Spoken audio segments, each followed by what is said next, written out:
Today, we're going to be talking about some of the FNAF fan games that slowly earned a legendary status over time. They may not have exploded overnight, but through incredible quality and lasting impact, these games gradually became some of the community's most respected fan projects. Some of these are now considered absolute classics, so let's get into it. When you think of the typical Five Nights at Freddy's game formula, what usually comes to mind? Well, probably being stuck in one spot, unable to move, having characters bombard your doors, and only having a small amount of tools you can use to defend yourself. Occasionally, we'll find a fan game that introduces an interesting new mechanic. And of course, every now and then we find a free roam FNAF game that really, most of the time, feels like its own game that just uses FNAF characters. The game we'll be talking about today takes the FNAF formula and completely flips it on its head, giving you the opportunity to decide how long the nights are, and even introducing useful upgrades along the way. The game we'll be talking about today is Tealerland, a game I've been asked to talk about quite a few times, and a game I actually intended on covering sooner, but due to a bunch of other interesting fan games I've wanted to talk about, I've just been pushing this video off. But today, here we are to talk about it, so strap in and join me as we dive into the depraved world of Tealerland. Tealerland begins by putting us in the shoes of David Artell. Years back, us and our brother opened an amusement park called Tealerland. After a few years of running, the park shut down and Teal and David went their own separate ways. Years after the shutdown, we get an unexpected call from Teal. All he tells us is to find him at the park. So, not knowing what's going on, we make our way back to Tealerland, and this is where the fun can truly begin. Entering the park, we walk around and explore a little, finding some lore pages and oh shit! The fuck was that?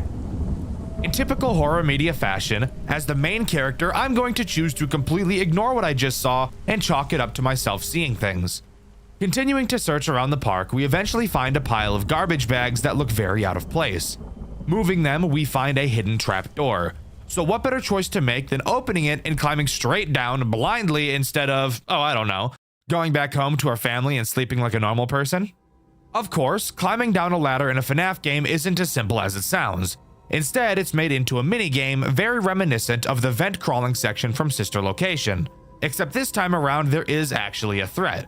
Because yes, if you didn't know, you literally can't die in the vent section of Sister Location. That entire game is hot ass, and if you'd like to hear me talk about how bad it is in another video, let me know in the comments below. As we climb down the ladder, the first threat of this game is introduced, Tealer. As you climb down the ladder, Tealer can appear on either side. When he does, all you have to do is shine your flashlight at him and he'll go away. However, this game thought it would be really funny to make your flashlight have a startup time. So when you see Tealer, you'll kind of just have to awkwardly stare at him for 3 seconds while you wait for your flashlight to charge up and turn on, which just feels really goofy. So, now I have another question to ask you. How do you know a FNAF game is going to be really complicated before you even start?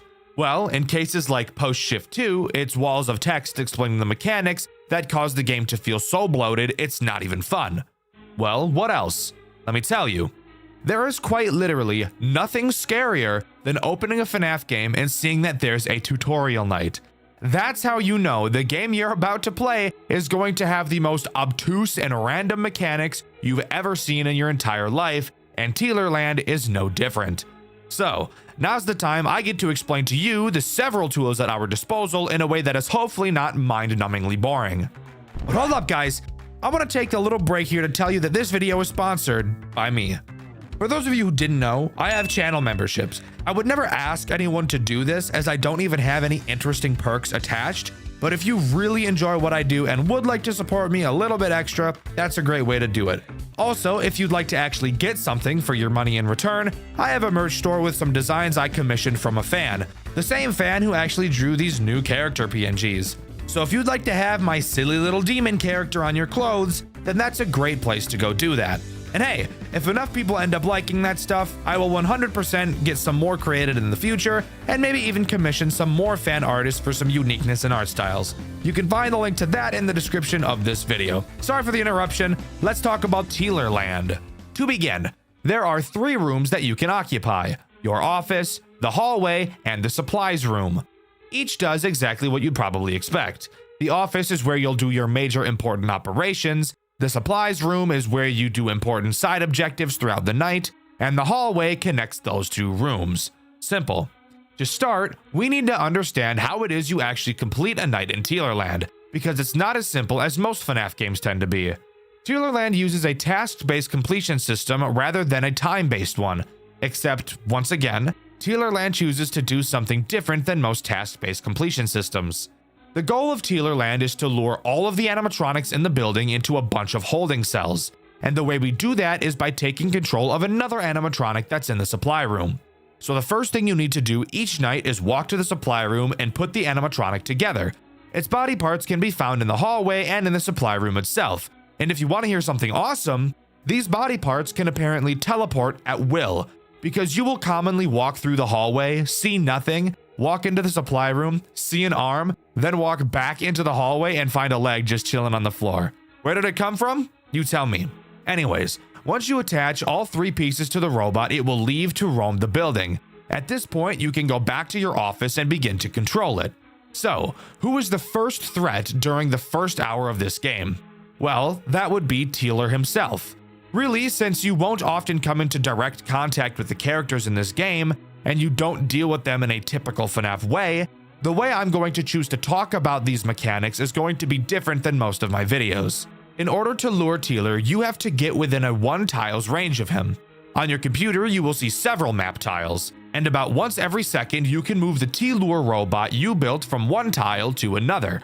Throughout that night, Teeler will naturally move around the building, with the goal of making it to your office. By making T-Lure get close to Teeler, a lure meter will start to increase. However, it's not just as simple as standing right next to him.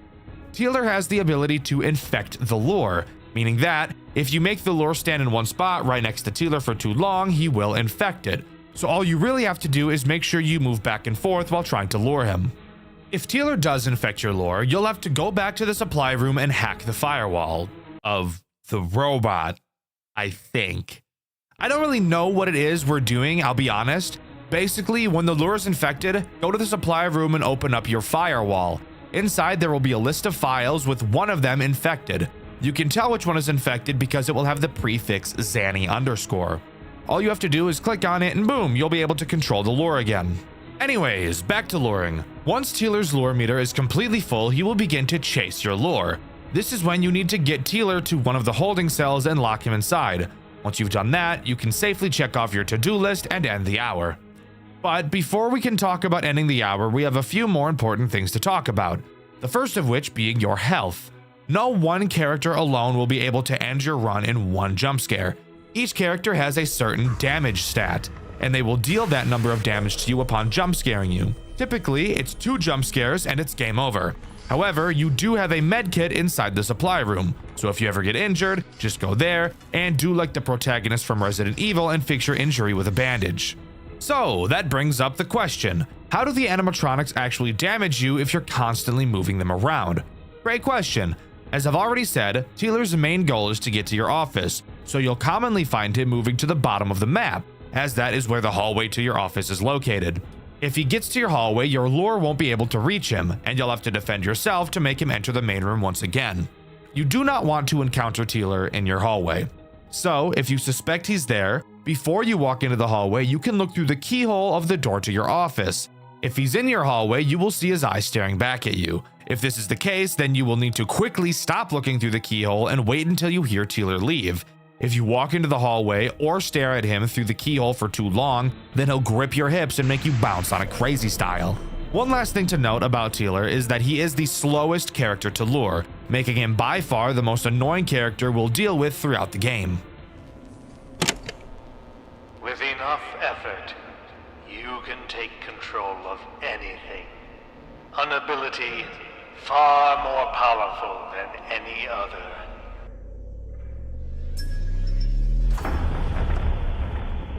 Now, before we continue on to the next hour, we need to talk about possibly the coolest thing that this game does. Teelerland has upgrades that you can unlock and equip. Do these make sense from a story standpoint? No, not really. But is it cool nonetheless? Yes. Yes, it is. After each hour, you'll be able to access the perk menu. There are 6 perks for you to choose from. After completing an hour for the first time, you'll get a perk point. and you can get 2 additional perk points for completing the hard mode version of each hour, which, yes, by the way, each hour has a hard mode version for you to complete. There's no real use talking about them since nothing besides the difficulty really changes, but I will mention one additional thing they add. Every time you go to the computer, you'll have to type in a 4-digit code. It's annoying, that's about it. Anyways, back to the perks. You have 2 rank 1 perks and 4 rank 2 perks. Rank 1 perks cost 2 perk points each, and rank 2 perks cost 4 perk points each. So it'll be up to you to decide how you want to distribute your points. However, there is a clear answer as to which perks are the best. Let's start by looking at the rank 1 perks. The first adds a longer lure infection cooldown when you use the firewall, meaning that it will take longer for your lure to be able to be infected again. And the second rank 1 perk makes it easier to spot which text file in your firewall is infected. Considering it is incredibly easy already to tell which one is infected, it's safe to say that picking this perk is pretty useless. Moving on to the rank 2 perks. The first one really makes my ass quake because of how delectable it is, allowing the speed at which you unlock holding cell doors to increase. Opening the doors does take a considerable amount of time, so being able to do it faster is crucial. The second rank 2 perk just increases your max HP to 130. But generally speaking, if you're not a retard while you play the game, you shouldn't be getting damaged that often, so this perk is an easy skip. The third rank 2 perk increases the range at which your lure will attract the animatronics. This is quite literally so goddamn cock-sucking good I can't describe it to you. To not have to get super close to the characters in order to lure them will save you pretty much all chances you will have at getting your lure infected in the first place. And finally, the fourth rank 2 perk makes your lure move around the building faster, which is actually so yummy mashed potatoes in my belly, I couldn't help but buy this faster than your mom buys DoorDash, Uber Eats, Grubhub, and Postmates subscriptions. Now, moving on to Hour 2, which introduces 2 new threats. Let's talk about the one that's a clone of Teeler first, Frill. Frill does pretty much the exact same thing as Teeler. You have to lure him into a holding cell and he can infect your lure. The only way he's different is how he goes about attacking your hallway. When Frill enters your hallway, he will quickly make his way to the door of whichever room you're in and make a noticeable sound cue. When he does, you'll have to look through the keyhole. Once he makes eye contact with you, he'll turn into a little piss baby and move back into the main room. What about the other threat? The one that isn't just an easier version of Teeler? Well, let me introduce you to Willow the Magician. Willow does not give a fuck about your lure, to put it bluntly. She will pile drive right towards your door with no hesitation. However, she is also probably the easiest threat to deal with in this entire game. When Willow enters your hallway, all you have to do is stare her down. Apparently, she's a little autistic and doesn't like eye contact, so all you have to do is make her incredibly uncomfortable in public situations where there are plenty of people around, yet somehow she still manages to feel unsafe because you're staring right at her. However, if you see her in the hallway and exit the hall or take too long to go into the hall, all of a sudden she'll start acting the way she was acting in the DMs and tear your ass to bits. His machines have far greater potential than what they were made for, sitting in this facility, rotting away. I will put them back together. Hour 3 introduces another copy and paste character. However, I don't feel like she's that big of an issue. The character in question being Tacy. Tacy is quite literally identical to Frill. She must be lured into a holding cell, can infect your lure, and is even dealt with in the hallway in the exact same way. The only major difference is that she's a lot quieter. She'll still make sound cues, but the chances of you actually hearing them are pretty low. This night does really start to bring into question how hard this game has the possibility of being.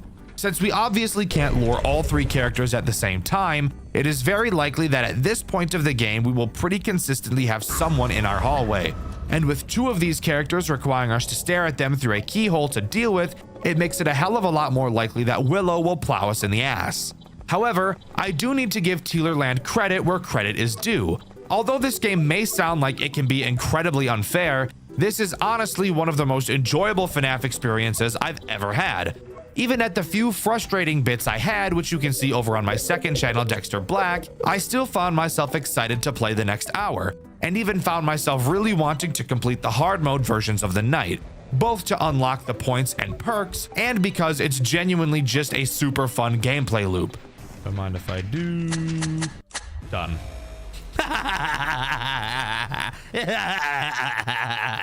I'm just too fucking good. I'm just too fucking good. Wahoo. It's the exact same excitement I got when playing Juniors for the first time. And Juniors ended up being one of the longest running series on the Dexter Black channel. They were meant to be taken apart, modified, tampered with. He should have known. One day it would all be compromised. Hour 4 introduces a brand new threat to the mix with a new mechanic we haven't seen yet, so strap in. The threat introduced on this night is Mischievous. He does not have to be lured, and like Willow, does not give a shit about it anyways. He will lurk around your halls and wait to attack. When he enters your hall, his music box will begin to play. When you hear his music box, you cannot leave the room you're currently in or he will force himself on you. And this guy is really ugly, and you don't want that. After his music box finishes playing, he will leave a little doll in the room opposite of the one you're already in. You will then have to quickly move into that other room, find the doll, and click on it before the doll decides to do a little dance on it. Friction shit.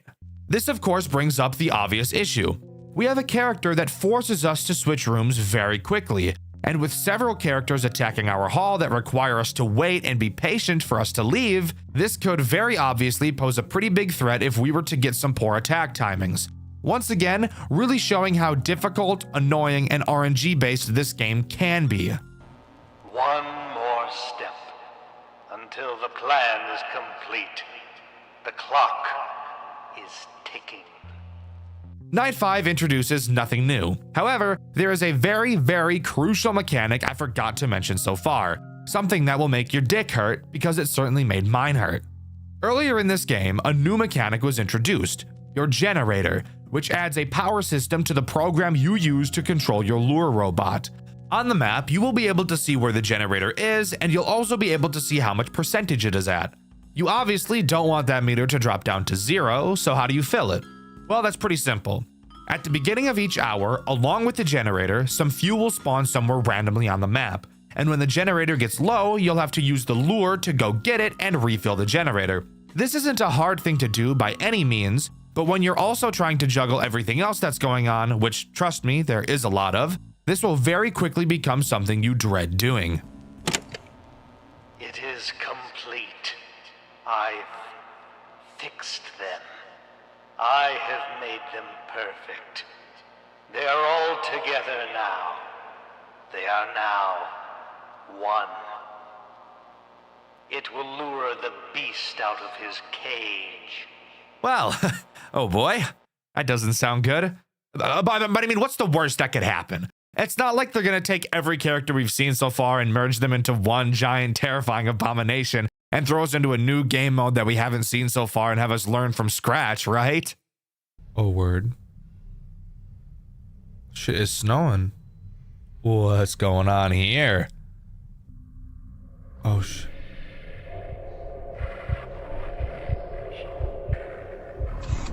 Something tells me it is most certainly not. Okay, what the hell did I just see? What the fuck is that? Okay, so shit. That's exactly what's happening. Well, what do we have in store for us this time? For some reason, we're in a fucking dank cave. Not really sure why, but we are. And on top of that, there's a computer down in this cave. Again, not really sure why, but we roll with it, I guess. The goal of this finale hour is to destroy what this game calls Deterrent, which, yes, is every single character we've seen so far merged into one giant terrifying abomination. The way we go about destroying this thing is actually pretty cool and does literally feel like a boss fight, unlike most FNAF games that introduce boss fights. To start, let's talk about how Deterrent attacks, as it's pretty simple. There are two entrances to the room you're in behind you. Occasionally, you'll be able to hear him approach you from behind, and when he does, all you have to do is whip around and hold your flashlight on him. Which, yes, by the way, does have a battery life, so that's fun. Anyways, now to how we beat him. On the computer, we can see 4 rooms. Each room has a generator in it. When you hold the generator down, it will start to charge up. When it reaches 100%, it will explode. I'm sure you can see where we're going with this. You'll be able to see the deterrent moving around on the map. However, while you're charging a generator, for some reason, you go blind. which serves to make it more difficult to track Deterrent, but also just literally makes no sense from a gameplay standpoint. But regardless, once you have a generator almost full, you will need to open the door to the generator's room. This will make the Deterrent enter the room, but he won't stay in the room for very long, which is why you should already have the generator borderline completely charged by the time you invite him in. Obviously, once he's in, blow that bitch sky high and deal some damage. Then do this 3 more times, and congrats, you've won. Fucking moron, he did it 4 times! Ooh, what the hell? Where am I going? Oh. Yay! Hooray! Hooray! We fucking did it. Oh shit. What's gonna happen here? Oh damn. Oh.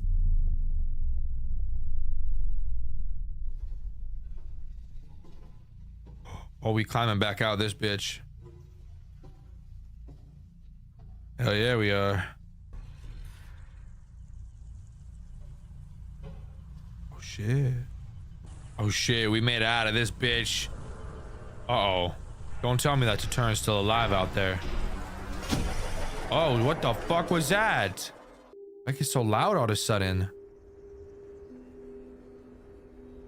Oh, that whole fucking place. Oh shit, he tried to crawl out. He tried to crawl out up after me. Get the fuck away. Who you think you is? Don't you despise me? Don't you want me gone?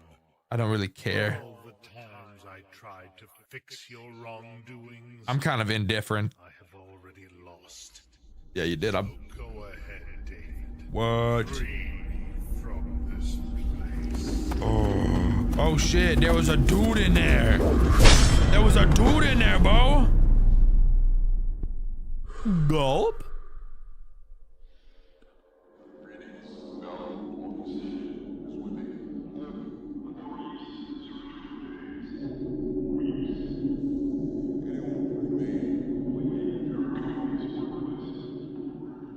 Brutally slaughtered. Wait, did you tell me I just killed a fucking dude down there? Like it wasn't even a robot? I just killed a dude? Is that what you're saying? Trying to understand here. Oh shit. That is disco, bro. Tealerland. No, that was badass. That was a badass game, bro. I can't even front with you. And just like that, we have completion. David puts an axe through the Deterrent's head, and we have game over. Except one where we look like a badass. But the story of Tealerland is far more interesting than just that. It begins with 2 brothers, long before the lights of Tealerland ever flickered on. Teal Artel and David Artel built their company from nothing. A small business that slowly grew into something bigger, something sharper. And at the peak of that momentum, the brothers opened an amusement park attraction. Something simple, something fun, something that, at the time, didn't feel like it carried any real weight. That attraction was called Tealerland. For a while, it was nothing more than a strange little corner of the Artel brothers' world, a pet project tucked into the side of a much larger dream. Families came and went, the park buzzed with life, and nobody thought of it as anything more than a novelty. But places like this don't stay harmless forever, not when the people running them drift apart. Not when one of them starts slipping into ideas that don't belong in an amusement park. Eventually, Teal and David's partnership cracked. The company fractured, and not long after, Tealerland shut down completely. No public explanation, no clean ending. The gates closed, the lights went out, and the attraction was left to rot under its own dust. When the world moved on, the Artel brothers went their separate ways. One of them tried to rebuild his life. The other vanished. Years passed before David Artel heard from his brother again. Out of nowhere, Teal reached out to him, a voice from a past he thought he'd buried, begging David to return to the old amusement park. The message didn't make sense. It didn't sound like the Teal he once knew, but there was fear in it, desperation, something that made David realize he couldn't ignore it. And so, against every instinct telling him to stay away, he went back. When David arrived, Tealerland was worse than abandoned. It felt staged, silent in a way that didn't feel natural. half-crumbled structures, props left in strange positions, as if the place hadn't simply been forgotten, but deliberately prepared for someone. And as he wandered deeper into the park, trying to find his brother, he stumbled across something that confirmed it, a hidden entrance leading down into the earth, tracing beneath the park itself. David's company, the one he and Teeler built together, had been hiding an entire facility underneath the attraction. A whole underground complex, sealed off from the public long before Teelerland ever closed. A place where their past hadn't just been stored, it had been left alive. Once inside, David realized this wasn't just a forgotten workplace. The lights still worked, the systems still responded, and something else was awake down there with him. Something that didn't want him leaving. As he pushed further into the complex, the truth started to bleed through in fragments. Teal had been down here. Recently, he'd been working with the animatronics again, repairing them, rewiring them, bringing pieces of a dead attraction back to life. But whatever he had been doing, it wasn't for entertainment anymore. The machines began to move on their own, stalking the halls, watching David, responding like something had trained them toward him specifically. None of this was accidental. None of this was the result of some wandering malfunction. Teal had built an entire scenario deep underground, a controlled maze, a sequence of escalating encounters, leading David step by step through the remnants of their old work. Every hour that passed in the facility dragged him closer to the heart of the place, and closer to Teal's intentions, and along the way, David discovered something he had always kept buried. The truth about what happened years ago, about the employee who died, about the body that David hid, and about what that one terrible decision did to Teal's mind. When Teal finally emerged, no longer the person David once knew, but someone warped by grief, guilt, and obsession, David realized the entire journey through Teelerland had been orchestrated. Teal didn't bring David here to save him, he brought him here to force a reckoning between them. Surrounded by the machines that represented everything that went wrong in their lives. The final confrontation wasn't between man and animatronic, it was between brother and brother. One consumed by the past, the other trying desperately to bury it.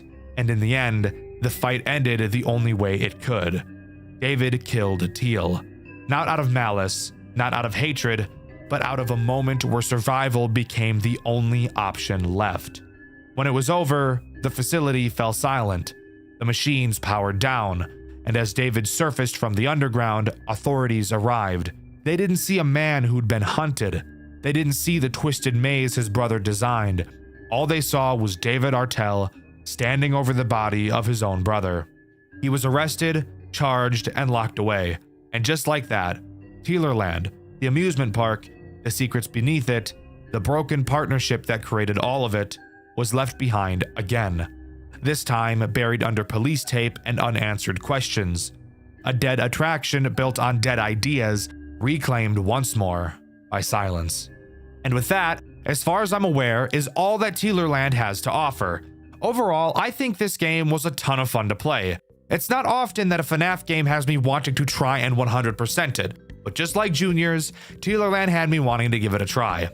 The character designs are amazing, the atmosphere and story are phenomenal, and of course, the gameplay loop is one of the most enjoyable I've ever played. The lore of Five Nights at Freddy's fan games, something I'm typically not interested in.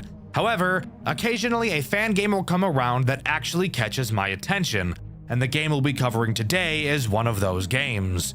However, I actually didn't care about the story at all until I got to the third game. That's right. The game we'll be talking about today is a big one. 3 games in total to go over, and I promise there will be plenty of salt along the way. Join me today as we dive into the ups and downs of Five Nights at Maggie's. Maggie's doesn't throw us into a story right away, instead just starting how the original FNAF begins, with a newspaper of a job notice for a security guard. We take the job, not knowing who our character is, and jump right into the first night, where we can already talk about a game mechanic choice that I can't quite wrap my head around. First, let's talk about the office. It's so incredibly simple that it is somehow more basic than the Five Nights at Freddy's 1 office. You have 2 directions you can turn. One direction has the cameras, and the other side has a single door. Now let's talk about the mechanic that makes me question what the developer was thinking. How do you think the camera system operates? Maybe a camera map with buttons, maybe using the arrow keys to surf through the cameras. All wrong. You have to use the number keys on your keyboard. I have to use the number keys? Really? That's awful. I actually have to use, I can't touch the buttons with my mouse. Let me tell you why this is so awkward. Because of your flashlight. Your flashlight is used to flash the doorway behind you and the vent underneath your desk. Your flashlight is controlled by your control key, and of course, because it's a FNAF game, you have to use your mouse for everything. So you have one hand to use 8 of your number keys and the control key. This leads to an overall awkward controlling experience, but that could just be a nitpick. It was just the first thing I noticed. Now, to talk about the characters that Night 1 introduces, let's start with the main character herself, Maggie. Maggie is as basic as you can get in this game. Spoiler alert, all of these characters are basic. Maggie will move around the cameras and eventually make her way to your door. When she's there, all you have to do is hold the door closed until you hear her leave. This is where you'll notice something interesting about this game. There is no power system in this game. And if you think that it will be balanced somewhere else so that this generosity isn't easily abused, you would be wrong. You can hold the door closed the entire night. But we'll talk about the strategy of this game a bit later. The next character introduced on this night is Lola. Lola does the exact same thing as Maggie in the exact same way. You got an hourglass going. Lola is the best. In bed? What is wrong with me? She even goes through the exact same cameras and is also dealt with by using the doors. Something you'll notice about later nights is that Maggie or Lola is pretty much consistently in your hallway at all times, leading to you needing to hold the door closed pretty much the entire night, forcing you to look at this stupid fucking John McAdam in the fucking eyes. The final character introduced on Night 1 is Chanchy, the fat-ass pig, aka your mom. Chanchy has a random chance to appear on any camera whenever you switch to one, acting exactly as Phantom Chica. If you look at him for too long, he will fuck your shit up like my buddy fucks up grilled cheese sandwiches. And let me tell you, that guy eats the shit out of grilled cheese sandwiches. However, once we talk about the ultimate strategy a bit later, you'll quickly learn how Chanchy will pretty much never be a problem. Overall, if you know how to use your noggin a little bit, you may notice that all 3 of these characters can be dealt with by just holding the door closed the entire night and never doing anything. Hold your left click down, take a nap for 6 minutes, and then we'll start talking about Night 2. Night 2 introduces the final 2 characters this game has to offer. That's right, guys, it's about to get crazy. Not really, but let's talk about these 2 new assholes. Let's begin with Hank. Hank will try to enter the vent underneath your desk. Once he's there, he'll make a sound cue. Simply look under your desk and flash him with your light and he'll go away. However, there is a chance he will stay in the vent instead of going back to the stage, except the side effect is he will still make a sound cue when you have to flash him again, so this really isn't as scary as it sounds. Flower is the other character added on this night. And guys, come in real close for me. Would you believe me if I told you Flower was exactly the same as Hank? Well, guess what? She is. Quite literally the exact same mechanic. So nothing too much you'll have to worry about. There you go. That's every character in the game. Just kidding. I actually lied to you. There is one final character we have to talk about, except here's the thing. I don't know its name. I think it's Guppy, but that could be entirely wrong. Guppy appears on the cameras in camera 3. Guppy acts as this game's Foxy. You will have to watch him on the cameras to prevent him from moving. If he gets up and leaves, guess what? Dead. Ass souffle. However, since every main night after this one doesn't add anything new, it's time we talk about this game's disgustingly broken strategy. So, stay focused because it's super complicated. Basically, once the night starts, instantly turn to camera 3 to stall Guppy. Then turn around and hold the door closed, even if nobody is there. If at any point you hear a vent noise, quickly turn around and flash the vent. Then turn back around and hold the door closed again. There you go. You've just beat the game. This strategy successfully stalls Guppy, ignores Chanchy since you're never switching cameras, keeping the doors closed long enough that nobody will ever get in, and will handle the vent animatronics more than adequately. Nights 2, 3, 4, and 5 can all be handled using this strategy. This is by far this game's biggest downside. It is so easy that it's boring. The majority of this game is spent staring at this stupid fucker's face. I hate this guy's fucking smile. Look at this piece of shit. Ugly ass, fuck ass boy. John McAdams. More like John McFat-ums. Am I right or am I right? Yeah, I'm right, I know. You guys can laugh. No, you can laugh, it's okay. It's okay, I know I'm funny, it's okay. Now, you might have noticed I mentioned that strategy only works up to night 5, and that's because I lied again. There's another character we have to talk about that's integrated on night 6. I don't know his actual name, and fuck you, I'm just gonna call him Porky since that's what I called him in my playthrough, which you can see over on my second channel, Dexter Black. Porky Pig acts as this game's final boss character. Night 6 is impossible. Kind of. Porky Pig can attack both your door and your vent. He also moves at the speed of fucking sound.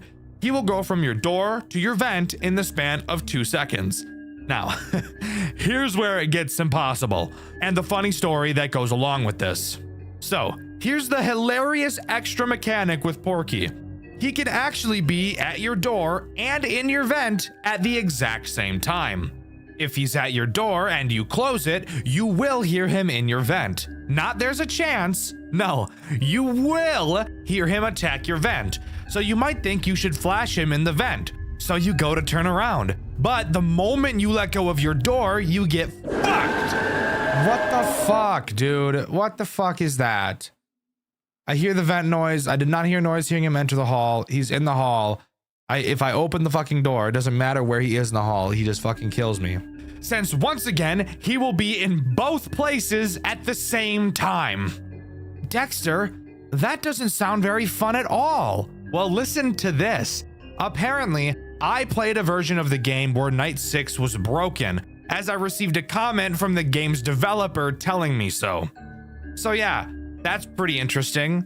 So what actually happens if you beat Night 6? We get one final newspaper article explaining that the owner of Maggie's, Robert Madden, was found dead in his office from a shot to the head. Of course, since we were the only ones left in the building, we are the main and only suspect. We also learn in this newspaper that our name is Stephen Cadell. The article finishes off by informing the public that the pizzeria's new owner will be Robert's son, who isn't named. Now, I don't know about you guys, but this seems like the perfect murder for a son who really wants to take over his father's restaurant. I'm not throwing any fingers, but I'm just saying, I wouldn't be surprised if that's what this ends up being. Now, you may think I got through this game really quickly, and that's because I did. Five Nights at Maggie's 1 is an incredibly easy and boring game.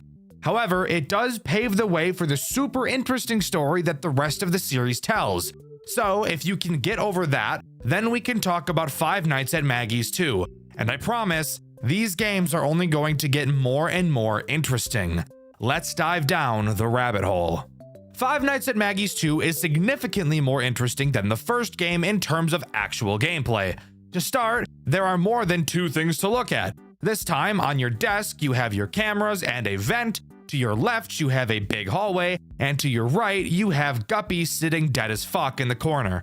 Want to hear something really great? The cameras in this game also have vent cams. Isn't that just awesome? Just kidding, I know it isn't. In terms of new characters, there really aren't any, just the returning characters from the first game, except this time, they're all withered.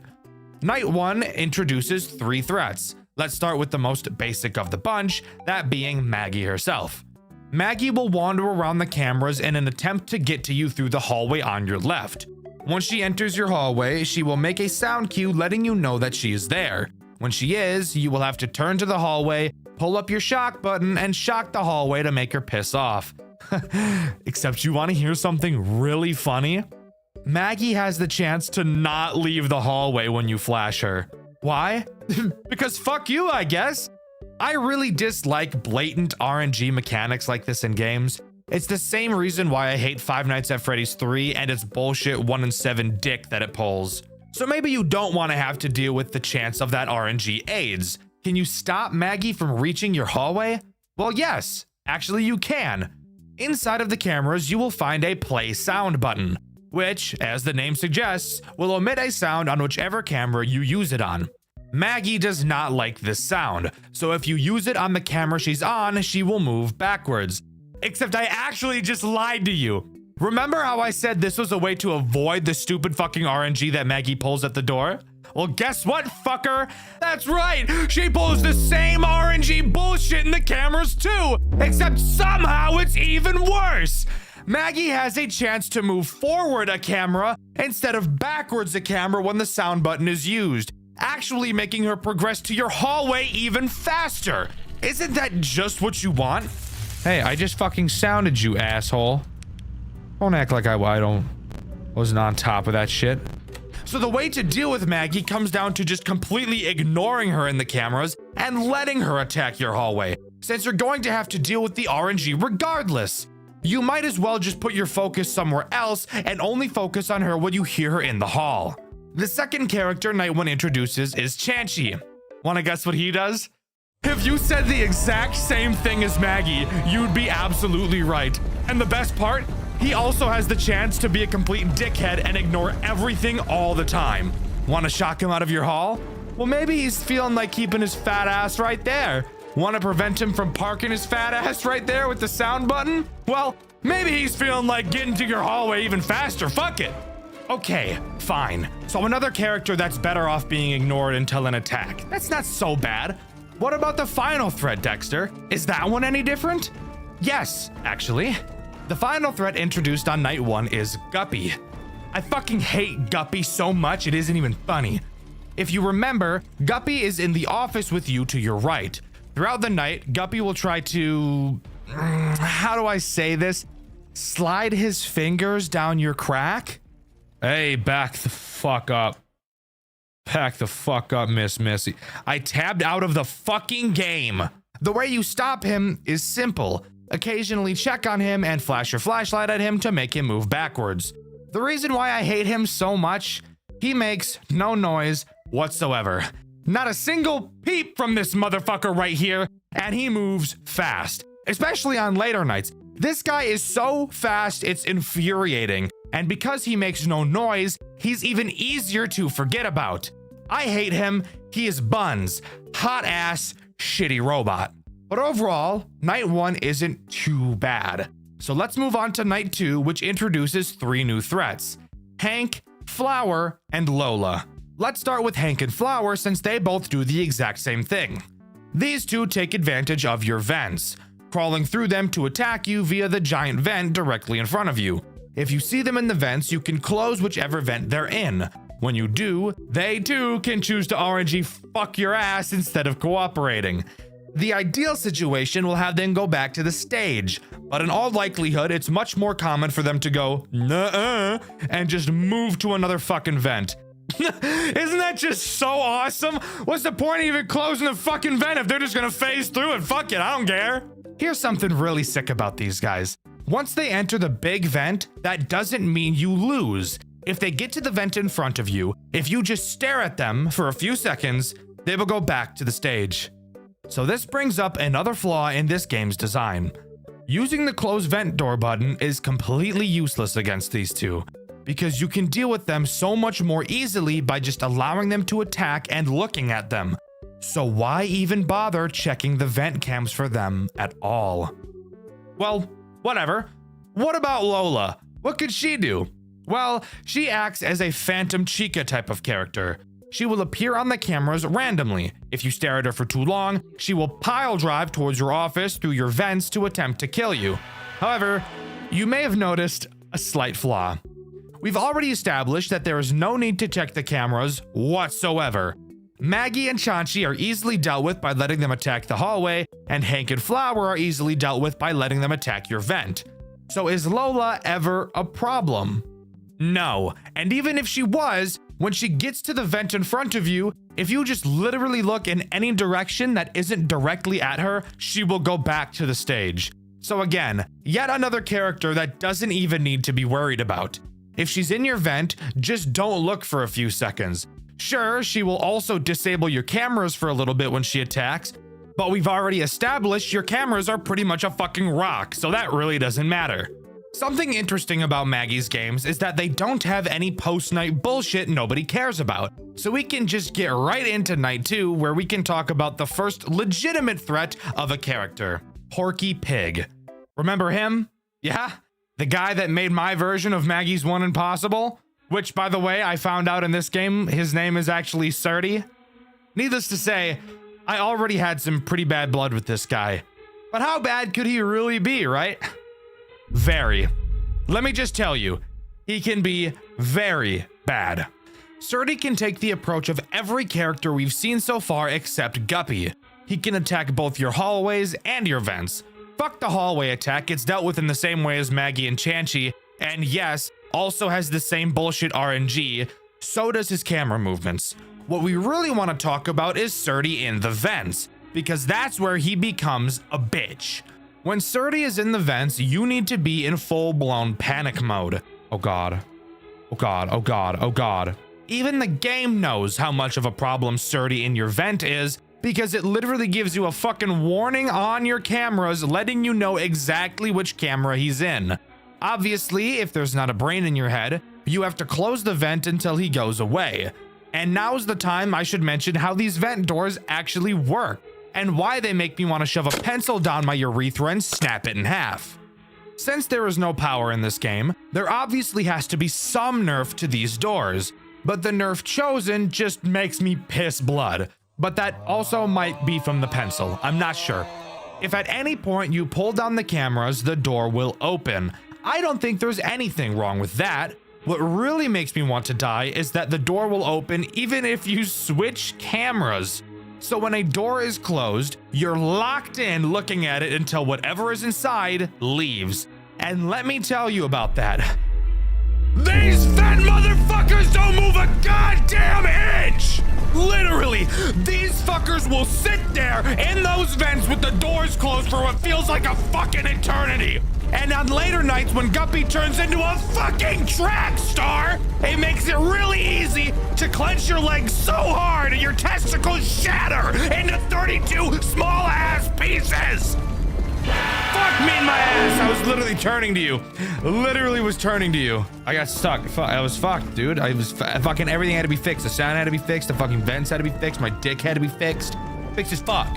Because you can't just stare at him in the vent to make him piss off like you can with the other vent characters, if he gets to you, your onion rings. Completely Jover. But surely this game can't get any more bullshit, right? Surdy was the last character introduced from the first game, and Dexter already said that there wasn't any new characters, and Dexter wouldn't lie to me. He's a YouTuber, and a YouTuber has never lied before, right? Hate to break it to you, Buster. I lied. Night 4 introduces Jerry, the blue fucker. Who the fuck is Jerry? Well, let me tell you about Jerry. Have you ever thought to yourself, golly gee, one Surdy is already a headache to deal with. If only I could add another one. Well, if so, then you're in luck.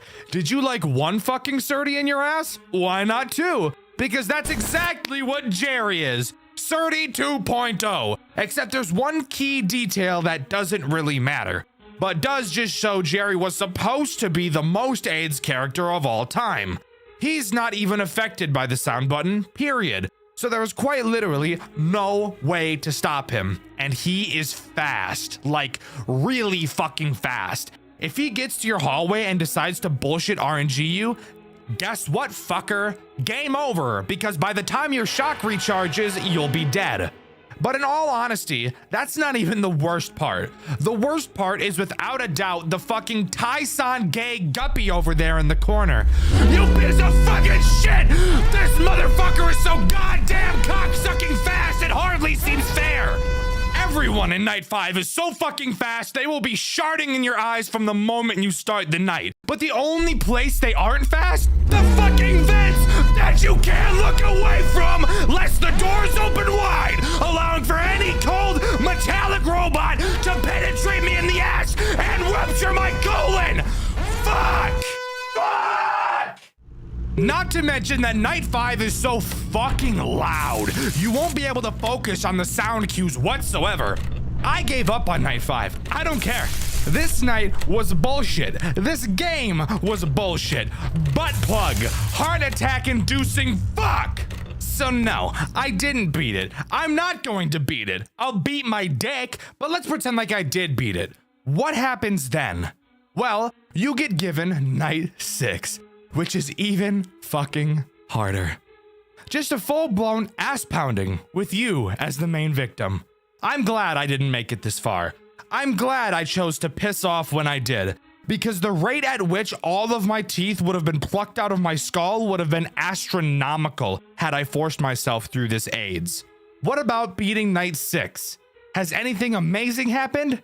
No, not really. And that's the most upsetting part. We get a final newspaper clipping explaining that the building we were in burned down for an unknown reason. The only suspect is, of course, once again us, since we were the only ones in the building at the time. We also learn that everything was salvaged in the fire and will be used for a new attraction later down the line. So that would lead you to think, how shitty was that fire that everything was salvaged? Must have been a pretty piss poor fire. Perchance a fire started by a person? Very interesting thought, dear viewer. Let's keep our theory heads turning and move on to the next game. But wait, Dexter, what about that text that says fake ending in the corner? Well, to be honest with you, I have no idea why that's there. I've been unable to find any evidence of another ending existing in this game, and my only thought is that the third game is meant to serve as the actual true ending, not only to the story, but to my suffering, because I actually really liked the third game, and I think you will too. So please, let's stop talking about this fucking slop and move on to something a lot more appealing in Five Nights at Maggie's 3. Five Nights at Maggie's 3 is nothing short of a masterpiece, truly a stark contrast from the two games we've touched on so far. I was honestly incredibly surprised by the amazing step up in quality that this game brought to the table, not only in terms of story, but also in terms of graphics, and most importantly to me, game mechanics. To start, Maggie's 3 opens to a repair minigame. We're tasked with charging up Maggie. We have to open up her chest, snip some wires, and charge them up. Seems simple enough. You'll notice during this minigame that you're able to turn around to see a dark void of a room behind you that you can flash with your light. But you'll also find that nothing is ever there. After charging up Maggie, we're shown 7 rectangles. One of them fizzles out, symbolizing what I can only assume to be the souls of some dead children, even though child murder hasn't even been mentioned in this series so far. But we're not done yet. We're tossed into a minigame directly after this. A man covered in blood walks into a room, explains he needs to hide again, saying he's trapped here and he won't go anywhere.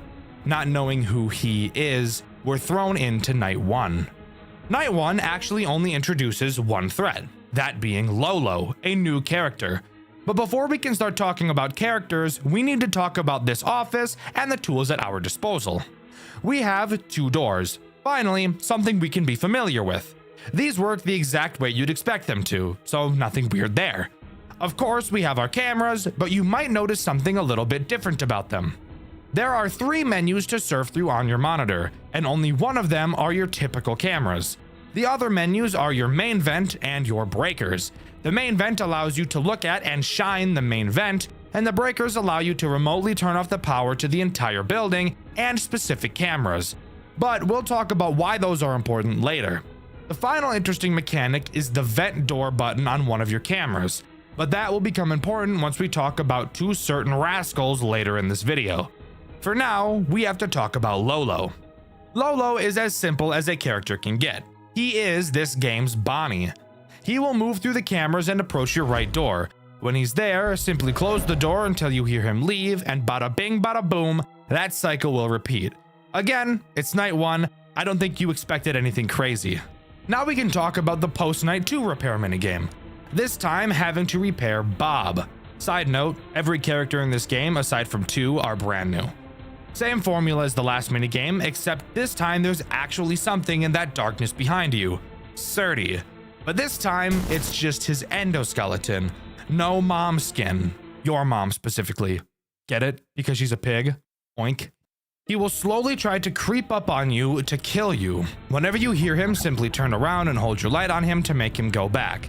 He's very slow these first few nights, but trust me, these minigames can get a little out of control on later nights. After completing the minigame, another rectangle fades away and we get another 8-bit cutscene. This time we see two men. One of them goes to make coffee while the other sits to read the newspaper. He begins to read about a serial killer dubbed the Frankenstein. Hearing that name makes the man at the counter freeze. He knows something. After 8 years of silence, the serial killer has re-emerged, taking the life of a 16-year-old boy. The body was found in the John McAdams warehouse, the same building that Five Nights at Maggie's 2 took place in. The man reading the newspaper, named Steve, mentions he thought John himself was the killer, but thinks that it could maybe be his son Henry, who had apparently been missing. He mentions Henry killed someone, but before he can get out exactly who he killed, the man at the counter, named Aaron, asks him to leave.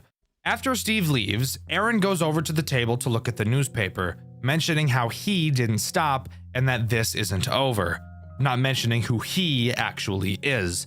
And with that, we go right into Night 2. Night 2 introduces 4 new animatronics. However, it's actually really only 3, and I will obviously be explaining why, since I'd be a pretty shitty reviewer if I didn't. To start, let's talk about Rolf. A very stupid name, by the way. Rolling on the floor laughing ass animatronic. Damn, he got a dick on him though, look at that! Rolf is the first character to take advantage of your main vent camera. You will be able to hear him enter it. Thank God for sound cues, they're honestly probably my favorite part of FNAF games at this point. When you hear him in the vent, simply go to it and hold your light on him until he goes away. Very simple character with a very simple mechanic, but in my opinion, the simple mechanics are the best mechanics, because it allows for your whole roster to not feel completely unfair while dealing with all of them. The next character introduced is Bob the Pig. He works the exact same way as Lolo, except he attacks your left door instead of your right. Really nothing else super interesting to note for this character, just this game's Chica. The other 2 characters introduced on this night are Esther and Lester. These 2 animatronics always stay together, which is why I say they're really just one animatronic. They take advantage of the other vent that you can't see on camera 7. Once again, they make a sound cue when they're trying to enter the cam 7 vent. All you have to do is close the vent on that camera and they will quickly go back to their stage. Again, incredibly easy characters to deal with, but from my personal experience, were the easiest to miss. Night 2's post-night repair minigame has us fixing up Lolo. Nothing special. But I do want to talk about the cutscene that Night 2 brings. 2 siblings named Henry and Stacy stop outside of a Maggie's location. Yes, this is the Henry that was mentioned in last night's cutscene. They had a conversation about their mom who died after Stacy was born. It's revealed that their dad works a lot, but we're not told what. It's also hinted that their dad doesn't love Henry in the same way that he loves Stacy. Night 3 introduces the first real, honest threat I think this game has. That being this funny-looking green fellow. You want to take a guess at what his name is? If you said Chomper, you'd be completely fucking wrong because his name is Cracky. Excuse me? Cracky? What a fucked up name. I don't actually know literally any of these characters' names. I know Maggie and I guess Bob now. I'm gonna guess this is Crackle. Fucking on Crackle. I know, I'm hilarious. What can I say? This is what I do for a living. I play Five Nights at Freddy's for a living. For a job. This is my job. Isn't that weird? That's fucking weird. But whatever. Why do I feel this guy is actually a threat? Well, that's because he is this game's first integration of a watch me on the camera mechanic. A mechanic that, if you're familiar with my channel, you know I'm not a huge fan of. You cannot allow Cracky to leave the stage or you will be split open like a double wide surprise. That is fucked, by the way. This looks so fucked. Obviously, all you have to do is stare him down on the cameras, which is not very challenging. But because of a certain character we'll talk about later, Cracky will very quickly become a big problem that you will probably forget about. I want to use this time to talk about the power situation in this game. Being the first in the series to actually use power, I was a bit nervous this would be another SCP endurance case where you have absolutely no power throughout the entire game. But to my surprise, it was actually the complete opposite. You actually have a ridiculous amount of power in this game. So much so that for the first few nights, I had the cameras up the entire night, while also closing the Cam 7 vent the entire time as well, and still completed the night with a decent amount of power remaining. You do not have to think about power conservation in this game, which I really appreciate. Night 3's post-night repair minigame has us repair Cracky, and it's on this night that Surdy really starts to get quick. So this is probably the point of these segments where they will start to take a long time to complete. The cutscene that plays after this segment is one of the most disturbing I've seen since Five Nights at Candy's 3. Stacy and her dad are in the dark talking to one another. Stacy mentions how scared she is. Her dad gives her a sleeping pill, explaining that after she wakes up, she'll feel better than she ever has before in a brand new body. After Stacy falls asleep, a shock lights up the room, revealing that Stacy had been electrocuted to death. Attempting to cement her soul inside of one of the machines, his experiment fails, and he's left to cry alone inside of the room with his daughter's corpse. This is easily one of the most disturbing things I've ever seen come out of a FNAF game. Not because of what we directly see, but because of the idea of what John did to his own flesh and blood. Five Nights at Maggie shows proof that you can tell stories about incredibly horrendous things in an interesting and not overtly edgy way.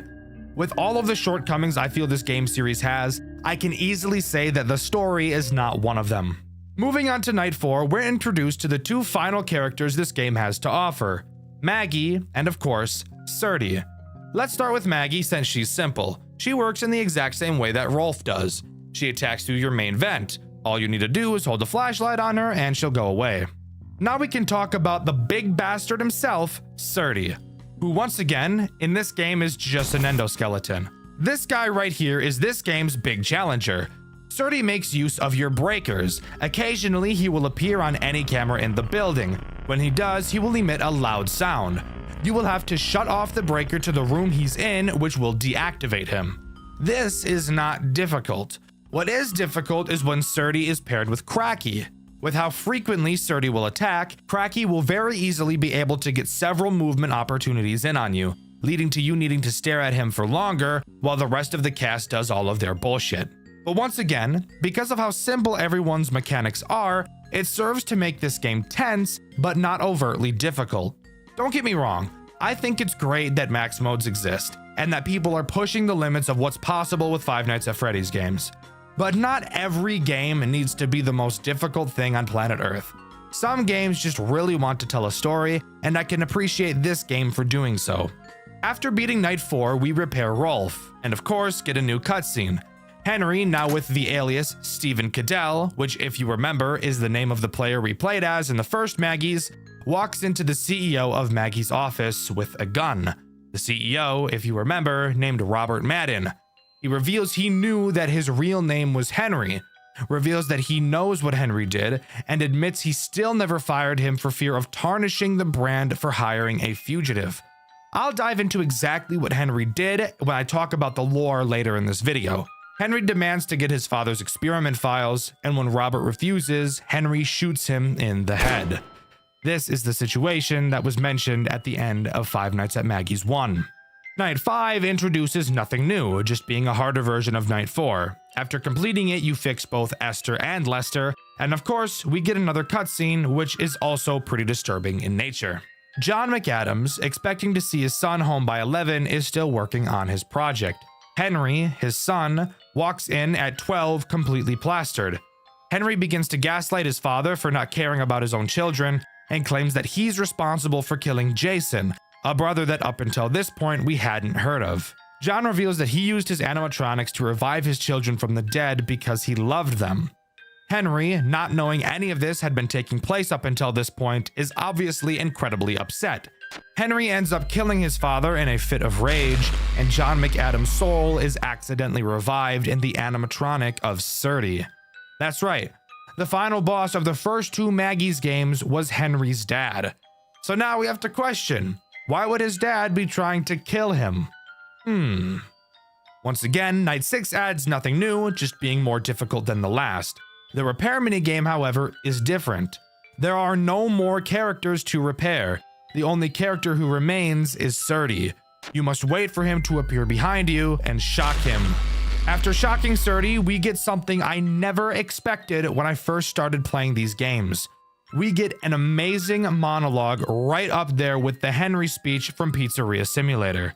I don't want to explain it to you, I'd rather you listen to it. But before I show you it, I think it's time I finally dive into the lore of this game. Our story begins on May 25th, 1975. John McAdams, founder of John McAdams Entertainment, discovers what he believes to be immortality.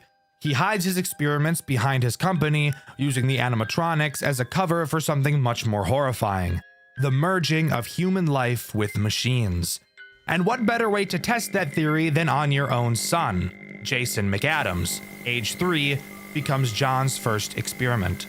On June 3rd, 1978, the experiment works. Jason's body moves again, but not like a human. He's primitive, lifeless, hollow. John calls him a success, a prototype, the first step towards eternal life. But it's not enough. John continues his work, kidnapping orphans, experimenting on them, filling his creations with broken souls. The police start investigating, but John's too careful and nothing sticks. Everything he's done stays buried until tragedy strikes his own family. On June 2nd, 1981, John's daughter Stacy is hit by a car after chasing a balloon into the street. She's brought back to her father, barely alive, and John sees another chance. He tries to revive her using the same process that brought Jason back. It fails, and what's left of Stacy dies in his arms. In Five Nights at Maggie's 1, you can actually hear John crying during one of the tapes. That is this moment. A year later, everything falls apart. On August 26, 1982, John's last surviving son, Henry, comes home drunk, furious, covered in stains, and done with his father's bullshit. He accuses John of killing his siblings, of caring more about his machines than his family, and for once, he's right. John tries to justify it, saying he only wanted to bring them back, that he did this because he loved them, but Henry heard enough. He kills his father right then and there, but death doesn't stick in this family, because the next day, John wakes up again inside the Surdy animatronic. His experiment worked, but at the cost of his own humanity. The man who wanted immortality finally got it, but in the most twisted way imaginable. Years pass, and Henry goes into hiding under a new name, Stephen Cadell. On May 3rd, 1985, he takes a job at Maggie's Magical World as a night guard, seemingly just looking for cash. But through old VHS tapes, he learns the horrifying truth. His father is still alive inside Surdy. Henry tracks down Robert Madden, the new CEO of John McAdams Entertainment, and demands his father's research. Robert admits he's known who Henry really is this entire time, but never fired him because it would tarnish the company's image. So Henry does what the McAdams family does best. He kills him. He stands on business. But even that isn't the end. In 1992, a new serial killer surfaces. The media calls him the Frankenstein. Victims are found mutilated, fused with machine parts, and all signs point to one name: John McAdams. Somehow, he's still out there, using the Surdy suit to continue his experiments. Henry, now under yet another alias, Aaron Meyer, realizes his father will never stop, and if he can't destroy him, he has to contain him. But this story isn't just about the McAdams family. Around the same time, another branch of the company is causing problems of its own. Back in 1980, two men were hired to perform as Springlock entertainers at a restaurant called Surdy and Jerry's. They were taught how to use the suits by Daniel Gennaro, the son of the restaurant's founder, Manuel Gennaro. When Manuel died, Daniel took over and rebranded the place into Guppy's Magical World, adding new characters like Cracky and Guppy. Everything was fine until 1988, when both performers suffered Springlock failures live on stage. One jumped off mid-performance, the other tried to save him, and both ended up crushed inside their suits. They die instantly, only to possess the animatronics they performed in. Daniel, being the charming piece of shit he is, mocks their death, saying the only real problem the company would ever have is if kids went missing. And sure enough, soon after, they do. Surdy and Jerry, now possessed, start killing children, souls that would later inhabit Maggie, Lola, and Chanchy in the first two games. Eventually, in 1990, A sister location called Maggie's Magical World opens and the pattern repeats. More kids vanish, and an investigator, our playable character, takes a job trying to uncover the truth. Each night, we explore a different location, finding drawings, blueprints, newspaper clippings, everything pointing towards what's really been happening behind the scenes. By night 4, we find a hidden room behind the show stage. It's filled with evidence and notes from a previous investigator, the same one who went missing. When we report everything to our boss, he fires us, calls us crazy, and closes the case. So we leak the evidence online, the internet takes over, and the investigation reopens, exposing both Maggies and Guppies for what they really were. It's later revealed that everything we did, everything we learned, was told to us by Surdy himself. He's old, broken, but aware. A robot reflecting on his past life, telling us how everything fell apart. It's one of the most haunting story choices in any Five Nights at Freddy's game I've ever seen. But it's not just about what happened, it's about who's left to remember it. Decades pass. It's now May 10th, 2021. Henry McAdams returns one final time to the same company that destroyed his family. But this time, he's not there to work. He's there to end everything. Having studied his father's research, Henry manipulates Surdy's systems to lock his father's soul inside of the metal shell permanently. No voice, no movement, no escape. After nearly half a century of murder, obsession, and tragedy, John McAdams is finally forced to face eternity, the very thing he was chasing all along. And that's what makes this story so fascinating. Five Nights at Maggie's isn't just another FNAF clone. It's a full-blown tragedy about legacy, obsession, and consequence. A father chasing immortality, a son chasing redemption, and both of them becoming monsters in the process. It's poetic, it's grim, and for a fan game, it's shockingly well told. John McAdams may have discovered immortality, but in the end, he lost everything that made him human. And Henry, he may have stopped his father, but he had to become just like him to do it. So, before we listen to that final monologue, just remember this. No one in this story found eternal life. They just found eternal suffering. 19 years. 19 years trying to stop you. 19 years studying your findings. Your horrible experiments. The immortality you were seeking all this time. And I did it. I made it work. Let me tell you, I was about to give up, but you made a bad choice to try it one last time. Lester Arias. That death, that was the last straw. That's how I knew that you were not going to stop, not even in that body. I've been studying your blueprints and analyzing your tapes for longer than I can remember. And let me tell you, you made quite a few mistakes. Yes, you did achieve immortality with full consciousness in your body. But still, your movements were limited. Being sensitive to light, to sound. I thought John McAdams was smarter than that. But don't worry. Your son, the failure, the disgrace to the family, fixed all those problems for you and finally made it work. Or something like that. You see, I didn't want the kids to be in those bodies. They deserved a better life. They deserved a normal childhood. Play with kids their age, go to school, and socialize like normal human beings. You took that away from them a long time ago. They deserved to rest, once and for all. Jason and Stacy. They are resting from the hell you put them through. All of them, finally free. But for you, I had a very special plan. I didn't know if I should show all the things you've done to the world. On one hand, it would have brought peace to the people who were still terrified of the dreaded Frankenstein. But I decided to keep your reputation intact. You are still the great John McAdams. to some extent. Most people have forgotten you after the company went under a couple of years ago. I knew that if I brought this to light, your name would make a comeback, and I didn't want to give you the pleasure. That's why I decided to grant you your wish of immortality, but with a little twist. I wanted to make sure you feel the hell that you put Jason, Stacy, and all the other kids through. So, I added a few changes. You won't be able to speak.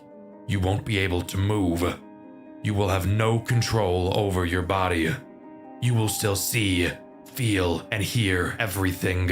You will live for eternity inside that machine with nothing more to do but see how your work, your name, and your wish of being remembered like some kind of god vanishes like the figments of some bad dream.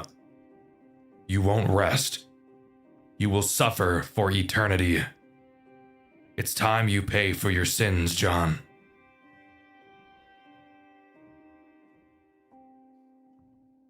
And there you have it.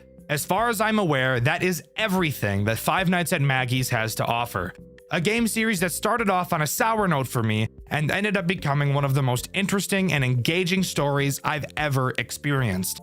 I'd highly recommend you give the third game a try, as it is actually a very enjoyable game. The jump in quality between these games is astonishing, and it's so clear that the developer poured everything they had into it, and that's something I can totally appreciate. Those Nights at Rachel's, that is the game we'll be talking about today. Am I excited to talk about this? Originally, yes, I was. It's a classic, and surprisingly, a classic I had actually never seen before. Made by Nixon, also known for this little FNAF game. I'm not totally sure if you've heard of it. It's kind of a little bit under the radar, you know, kind of a little bit underground, you could say, called The Joy of Creation. I was pretty excited to see what this game had in store for me, and then I played it. And after playing it, I can say I honestly thought there would be more to talk about. Expect a shorter video today, because when I tell you that this game is literally a bunch of nothing, I'm not lying. Strap in and get ready to dive into the very small world of Those Nights at Rachel's. Those Nights at Rachel's takes place in a restaurant called Doug's and Rachel's. We play as a newly hired night guard. I'm sure you would have never been able to figure that out. Yes, in fact, we do surprisingly play as a security guard in this Five Nights at Freddy's game. I know that's pretty out of the norm for a FNAF game, but hey, Those Nights at Rachel's was really trying to reinvent the wheel here, break the mold. Let's jump into the first night this game has to offer and really start going over a few of the major flaws I noticed. To start, the office is massive. We've got two big doors, pretty standard, and we've got two monitors, one for your cameras and the other for your door buttons, and a display which shows how much power you have remaining. Finally, there's a spare room off to the side that has some curtains, but we'll talk about that a little bit later. But to start, I want to talk about what I personally feel is this game's biggest flaw. The majority of the things in Those Nights at Rachel's are redundant or not useful at all. I could explain every single reason right now, but I think it would be better to explain these problems as they become relevant naturally throughout the game.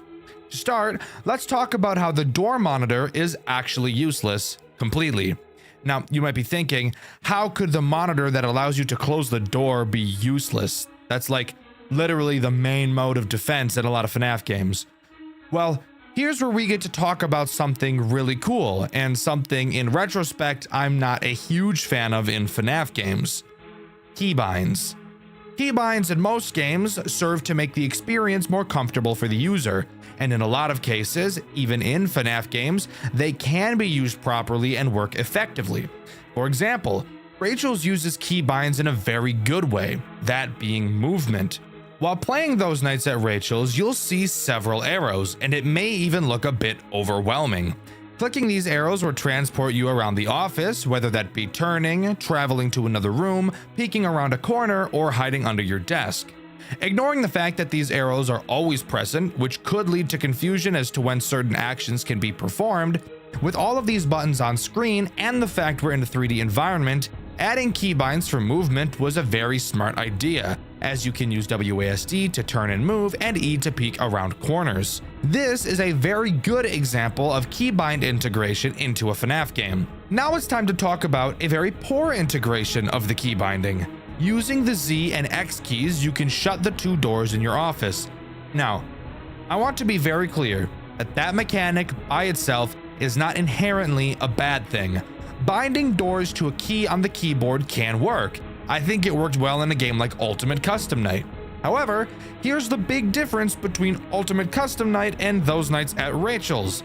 UCM keybinds work not only because a large focus of the game's mechanics centralize around keybinds, actively making keybinding a mechanic of the game itself, but without keybinds, the game would probably be completely impossible. While yes, a lot of the things could be controlled solely by your mouse in UCM, it's also not possible to do multiple things at once with your mouse like is required by UCM.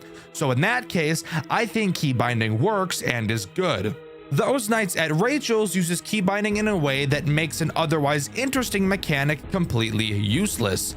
You will never have to look at the second monitor in your office throughout your entire playthrough. Adding keybinds to the doors has made it useless, and that's what I mean. And that's the pattern you're going to notice as we continue to talk about the game. Mechanics making other mechanics useless. This is, in my opinion, the prime example of this in Rachel's. But we'll talk about a few more as we go on. On night 1, we get a phone call from a teenager who sounds like he's about to neck himself. Hello and welcome to your new job at Doug's and Rachel's.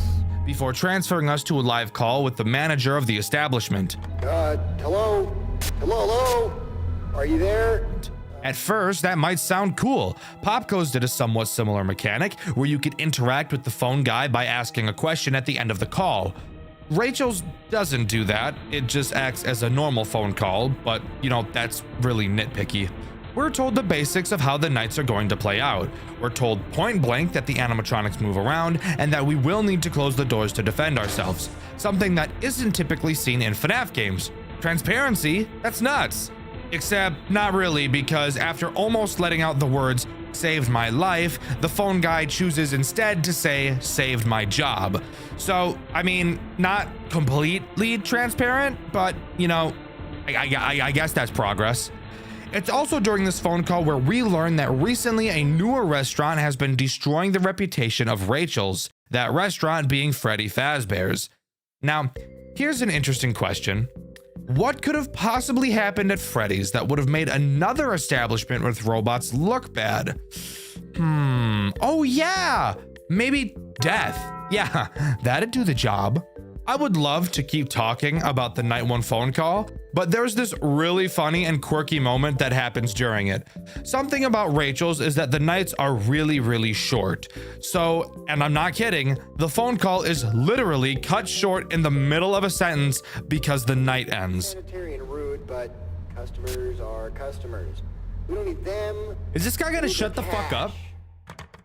Hello and welcome to your new job at Doug's and Rachel's. We have the best animatronics and food available at the What? lowest prices. What the fuck? Straight up guaranteed. Since this is your first night at the job.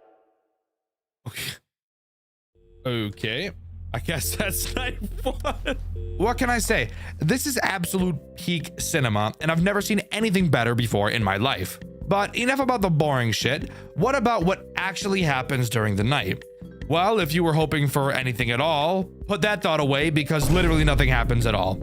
And it's not even for a lore interesting way like FNAF 3, where nothing happens on night 1 because Springtrap isn't even in the building yet. No, animatronics move on night 1 in those nights at Rachel's, but they just never make it to your office, something that I promise you will be a common trend throughout your playthrough. But let's talk about the animatronics that activate on night 1.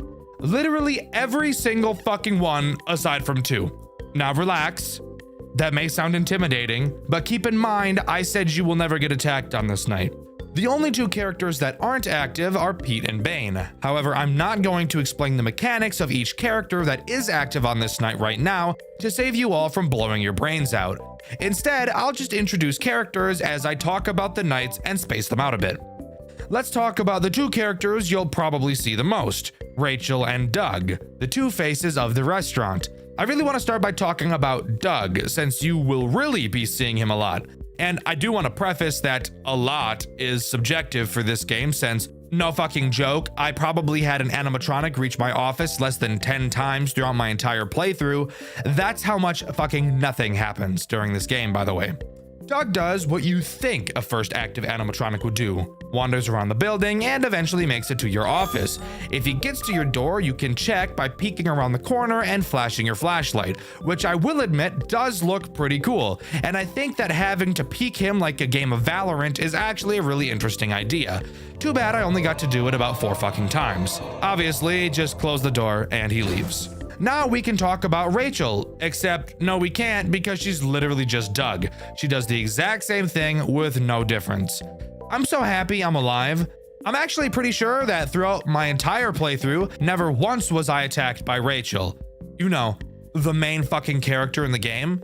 I never saw her aside from in the cameras. Oh, and speaking of the cameras, they are a whole nother issue in and of themselves. They're worthless. Kind of, pretty much. Now, to be fair, I'm aware this game was made really early on in terms of FNAF fan games. So to a degree, you can excuse mechanics not being perfect. But even in the original game, the cameras had a use. Now, I want to make it clear that yes, technically they aren't completely useless.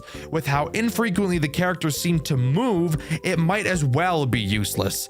So let's talk about this game's camera forcer. This game's Foxy, Ray the raccoon. Ray, quite literally, is just Foxy. Starts on one camera, has multiple different phases he'll move through before charging at your office and killing you. The way to stop him is easy. Just look at the cameras. I'm not sure if he cares about you watching him specifically or just checking if you're on the cameras in general, but it honestly doesn't matter which one it is because he's the only character on the cameras that even matters, so you should probably just have your camera on him all the time anyways. Dexter, you literally just explained how the cameras aren't worthless, yet you still called them worthless. Why? Why did you do that? That doesn't make sense. It really sounds like you're just being negative for the sake of being negative. Well, I personally never once saw Ray attack throughout the entirety of my playthrough. You do not have to check on Ray very frequently. Yes, if you never open the cameras, he will more than likely attack you, but even if you just check the camera once every 30 seconds, he's not gonna get you. I don't think looking at the camera for 1 second every 30 seconds is making use of the cameras. A game you could easily compare this to is Five Nights at Freddy's 1, a game that has you do pretty much the same thing.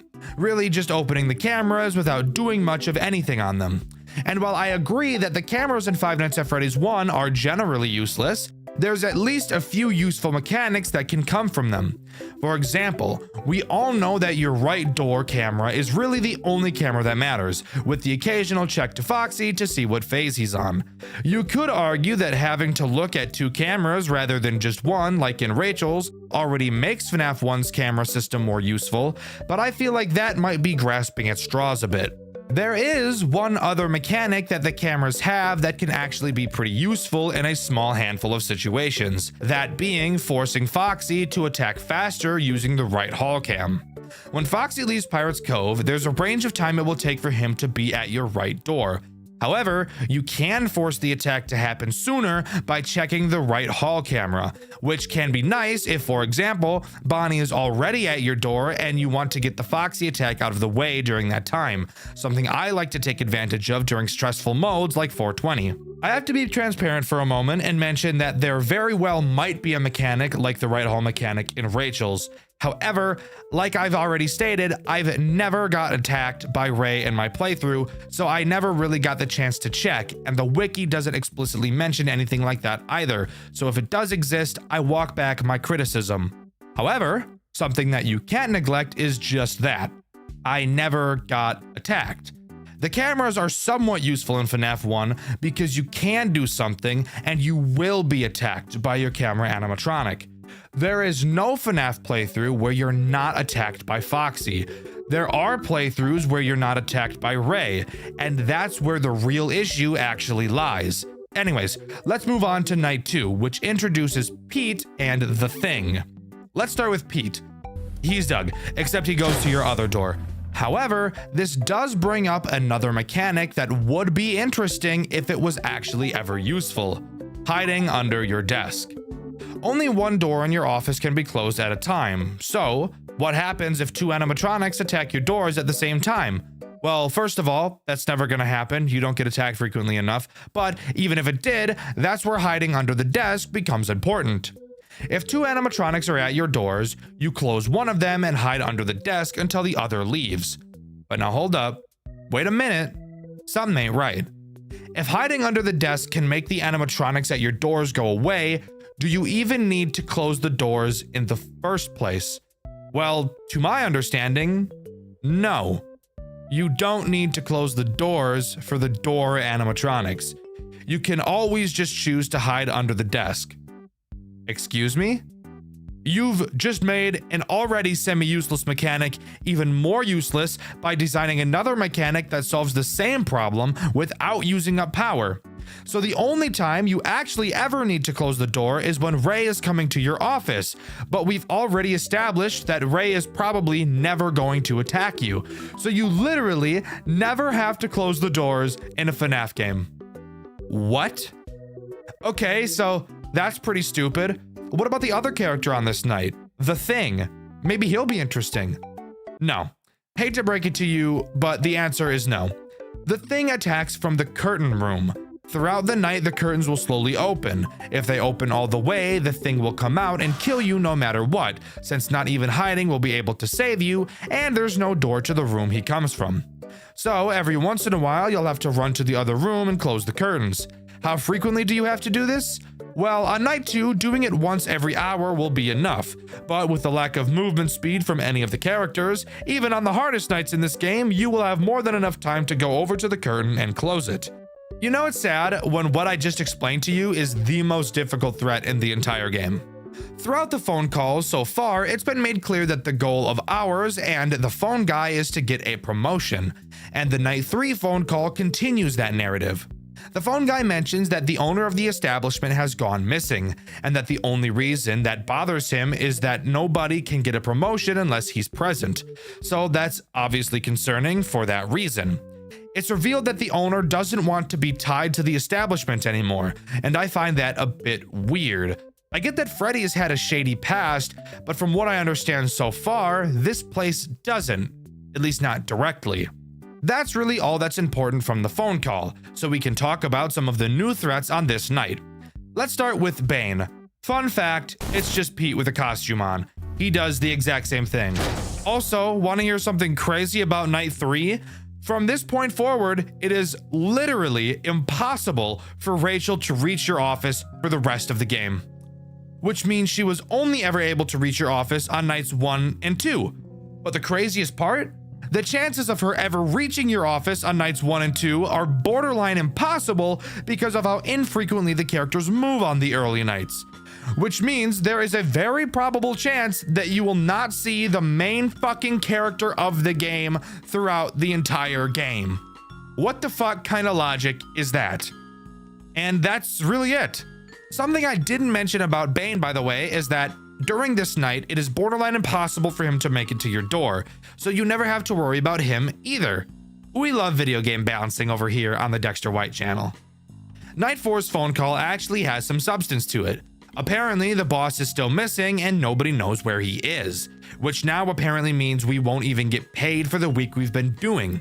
Phone guy mentions possibly having corporate find another boss, a better one that would give us the raise we wanted. Phone guy mentions he was snooping around in the back room and found an unlocked phone in a drawer that was apparently the boss's.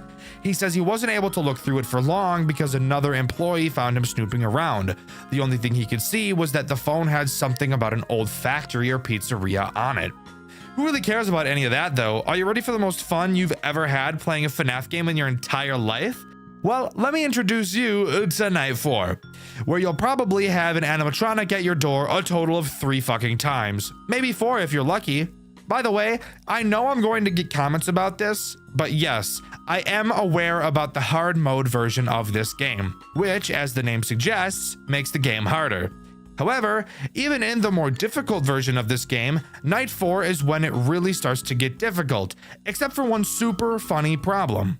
There's a bug in the code that prevents both Rachel and Ray from ever attacking unless the power goes out, which means the cameras are literally useless because Ray will never run to your office, so you can just hide under the desk the entire game and occasionally pull the curtains closed. The only other threat in this night is Pete and Bane, but they both attack the right door.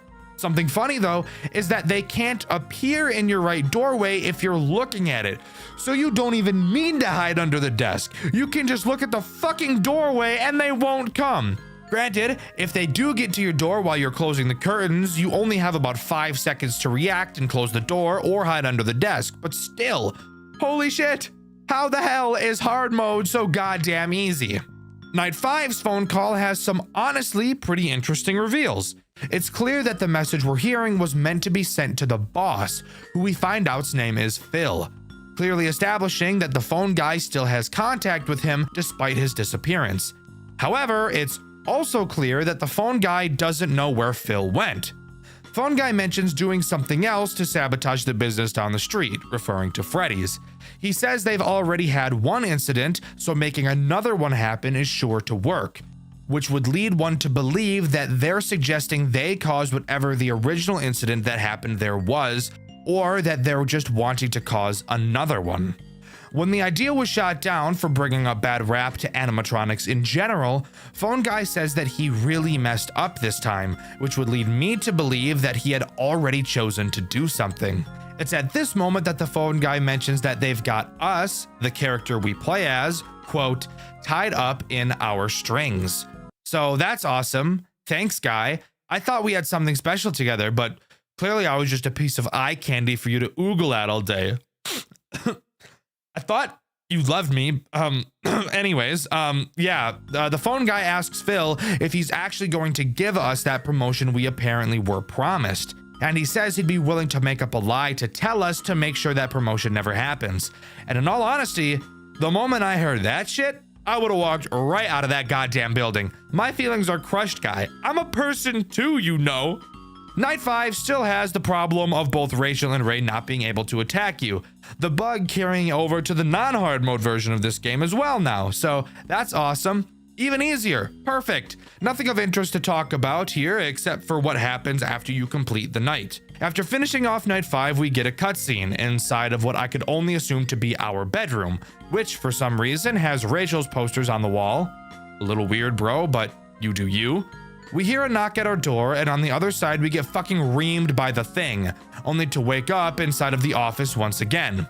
Apparently just being a bad dream, maybe. Or who knows? Maybe even a premonition of what's to come. Ooh, spooky. But that's really all those nights at Rachel's has to offer. A boring, monotonous gameplay loop that's enough to make me want to rather play with my own skin flute with a cheese grater. It, for some reason, helped shape the fan game scene to what it is today. Does the game look great? Yes. Are the designs good? Of course they are. But can I in all honesty say that the game itself is good? No. No, I cannot. But what about the second game? Oh boy, is that a whole nother bag of worms to dive into? Fuck it, this video has been short so far, so let's soothe our minds and talk about Those Nights at Rachel's 2 Reloaded. To start, no, this game technically speaking is not official. Oh wait. Oh shit. It's actually been endorsed by Nixon? So okay, fuck, I guess it is canon. This game was not made by Nixon and was posted on April 1st of 2017, originally designed to be just that, an April Fool's joke. But due to Nixon not wanting to officially continue the series, he decided to jokingly make it canonical to the official lore. Just looking at the title screen of Rachel's 2 would lead you to believe it would be a normal FNAF experience, but in fact, it's not a FNAF experience at all. Pressing play, we load into an office where we can actually walk around. But before you can really get a good feel for your surroundings, we pull out the blicky and shoot the fuck out of one of the robots. What the fuck? What the fuck is this? That's right. Rachel's 2 is a horde-based survival shooter game. With waves of enemies approaching your office, you'll have to pop caps in each and every one of their asses. Each character having its own mechanic, with Doug being your everyday basic zombie, Rachel taking 2 shots to kill, Ray being tiny and running at light speed, and the fucking bull taking about 800 bullets to kill. And of course, there are more characters that I never experienced in my playthrough because this game can honestly get pretty damn hard. Would I recommend you play the second game? No, probably not. But if you want a good laugh and just want to have some retarded fun, then I think Those Nights at Rachel's 2 is definitely something you should give a try. Overall, it's very clear Those Nights at Rachel's has forever left an impact on the FNAF genre, and even though I think generally speaking it's pretty bad, I can't deny that it is a classic and a fan favorite, and has greatly helped in growing the very community I care so much about today. But let me know what you think. Do you agree with me? Or is Those Nights at Rachel's actually the best FNAF game ever designed by anyone ever? Juniors is the most unique FNAF fan game I've ever played, and I have played a lot of them. Really, I've quite literally built my entire career around playing FNAF games, and Juniors is 100% the most fun I've ever had playing any FNAF game ever designed. This video is here to go over everything I love about the game and the few things that I hate, because truly, I do not believe there is currently any FNAF fan game that does the formula better than Juniors. So let's waste no more time on the intro that nobody cares about and get into the best FNAF fan game ever made. Before we begin talking about Juniors, I want to tell a bit of a story, or I guess more of a fun fact. I actually wanted to avoid playing and reviewing Juniors for the longest time. I've been getting suggestions for it since my first ever FNAF video over a year ago, and I've always decided that I didn't want to touch it. Why? Because I used to have this really cringy way of thinking. If something is popular, it must be overrated type of mentality. After finally sitting down and playing through Juniors, seeing it completely blind for my first time ever, I will never in my life think like that ever again. This game truly has made me more passionate to create content more than any other game ever has. Set your expectations as high as you want, and I guarantee Juniors will still blow them out of the water. We play as an unnamed paranormal investigator. We're assigned with exploring the supernatural presence of the restaurant Juniors. As I'm sure you may have guessed, yes, this is the same Juniors that can be seen in the Midnight Motorist minigame from Pizzeria Simulator. We wake up in a place called the Barrens, which seems to be a limbo between life and death. Looking up, we can see what I assume to be our own brain, and we soon meet a character named Paul Bear. Throughout this game, we don't learn much about Paul Bear, but he is the only friend we have throughout the game. Paul Bear explains that there is an evil presence inside of the Juniors establishment, only ever referring to it as the Ghost. Eventually, we strike a deal with Paul Bear. He agrees to help us with our investigation of Juniors, and we agreed to help Paul Bear find freedom from the Ghost by defeating it in one way or another. With that, we head to bed and start our first night. Usually, the way I talk about nights in FNAF games is pretty basic. I bring up which threats are introduced, how to deal with them, and throw in a dick joke or something. However, Juniors does the entire FNAF formula so differently from any other FNAF game I've seen, so covering this is going to be a fun change of pace. To start, Juniors completely gets rid of the sit and survive style of gameplay that most other FNAF games have. The game still has the classic 6 nights, however, each night isn't completed once you've made it to an arbitrary time limit. Instead, similar to a game like Pizzeria Simulator, progression is based on finishing tasks. Except the key difference between the tasks in Pizzeria Simulator and the tasks in Juniors is that one of those games has super fun tasks that I look forward to doing, and the other game is fucking Pizzeria Simulator. But what exactly are the tasks in Juniors? I'm so glad you asked, because these tasks are the sole reason why this game is so amazing. Throughout the night, the ghost Paul Bear was telling us about will enter one of the animatronics at random. It's our job to watch the cameras for weird anomalies and figure out which animatronic is possessed. And each night, you will have to correctly identify where the ghost is more and more times. On night 1, you need to correctly identify the ghost 2 times, and with each subsequent night, that number goes up by 1. But before we really get into that, there's something else that this game does that I wasn't expecting. Typically in FNAF games, the animatronics will make their way to your office and try to attack you. This is actually not the case in Juniors. The animatronics will never come to your office. Well, at least not in the typical FNAF way, but I'll cover that in a minute. The tools at our disposal are pretty minimal. We have our cameras, control panel, and our repair room. Throughout the course of the night, if you check your control panel, you will be able to see the condition of each of the 6 animatronics. Yes, 6.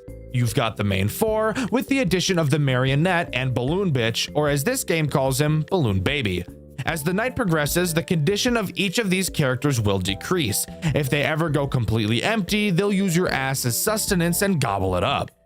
At any time, you can send one of the animatronics onto a conveyor belt that will bring the character to your repair room. Once inside the repair room, you can quickly fix them and send them back into the pizzeria. This will cause their condition to go back up to 100. However, you have to be careful, because if you send the possessed animatronic to your office, it's game over. Another thing to note is that you can't send more than one character to your repair room at a time. Moving on to the actual ghost hunting part of this game. As mentioned previously, there are 6 characters that the ghost can possess. Both at the start of the night and directly after identifying the possessed character, you will get a grace period where no animatronic is possessed. You should use that time to send the lowest conditioned animatronic to your office to be repaired. There are multiple different cues to tell you who the possessed animatronic is. It seems like throughout the nights, new clues are introduced. However, I cannot find a distinct list of what clues get introduced each night, so I'm going to be guessing based on my experience. If you know that I'm wrong, let me know in the comments below. There are 2 clues that are introduced on night 1. The first one is pretty easy: camera flickering. When an animatronic is possessed, they have a chance to cause the camera that they are currently on to start flickering. The cameras by default flicker their lights, so this is pretty subtle, but if you look closely at an actual flickering camera, you'll be able to tell that the ghost is on it, because between the flickering, the cameras will have a brief period where they go black. That sounds pretty easy, I hear you saying, and while yes, it is, this is another part of the game that I think is super cool. There aren't an insane amount of cameras to look through, and it's very common that multiple characters will be visible on a camera at the same time. So this brings up the possible problem. If the cameras are flickering on a camera, but multiple characters are present, how do we figure out which of the animatronics is actually the possessed one? This right here, this conflict that you have to figure out, is the main reason why I love this game so much. It's such a simple problem, but the way you go about solving it can be different depending on your playstyle. This is honestly the coolest mechanic I've ever seen out of any FNAF game, and I don't think it's ever going to be beat. So, what was my strategy? Let's start with the hypothetical that we'll use throughout this video. Let's say we're looking at a camera that has Freddy, Bonnie, Chica, and Foxy present on it. The camera is flickering, so we know that either Freddy, Bonnie, Chica, or Foxy are the possessed animatronic. The first thing I would do is either send Balloon Bitch or the marionette to the conveyor belt, since I know full well it can't be one of them. So I just pick whoever has lower condition. Then I would constantly keep my eye on all 4 animatronics on that camera until 1 or more of them left. Once they left, let's say for example Freddy and Chica leave, I would stay on the camera to see if the flickering persisted. If it did, then I'd know it can't be Freddy or Chica. Let's say Foxy left next and Bonnie stayed on the camera. If the lights stopped flickering, then I'd know for a fact it has to be Foxy. And if I really wanted to double check, I could find the camera where Foxy left to and see that the lights are still flickering. But as I've said, that is only 2 of the clues that are introduced on this night. What's the other? Handprints. I should mention that once the ghost possesses a character, only 1 of the clues will become present in that character until it is found. And from what I can tell, they never switch which clue they have until the ghost is found. Handprints are pretty simple. When a possessed character leaves a camera, they will leave a handprint behind on the lens of the camera. So let's go back to our hypothetical again. Freddy, Bonnie, Chica, and Foxy are all on 1 camera. Freddy and Chica leave, and after doing so, we spot a handprint on the lens.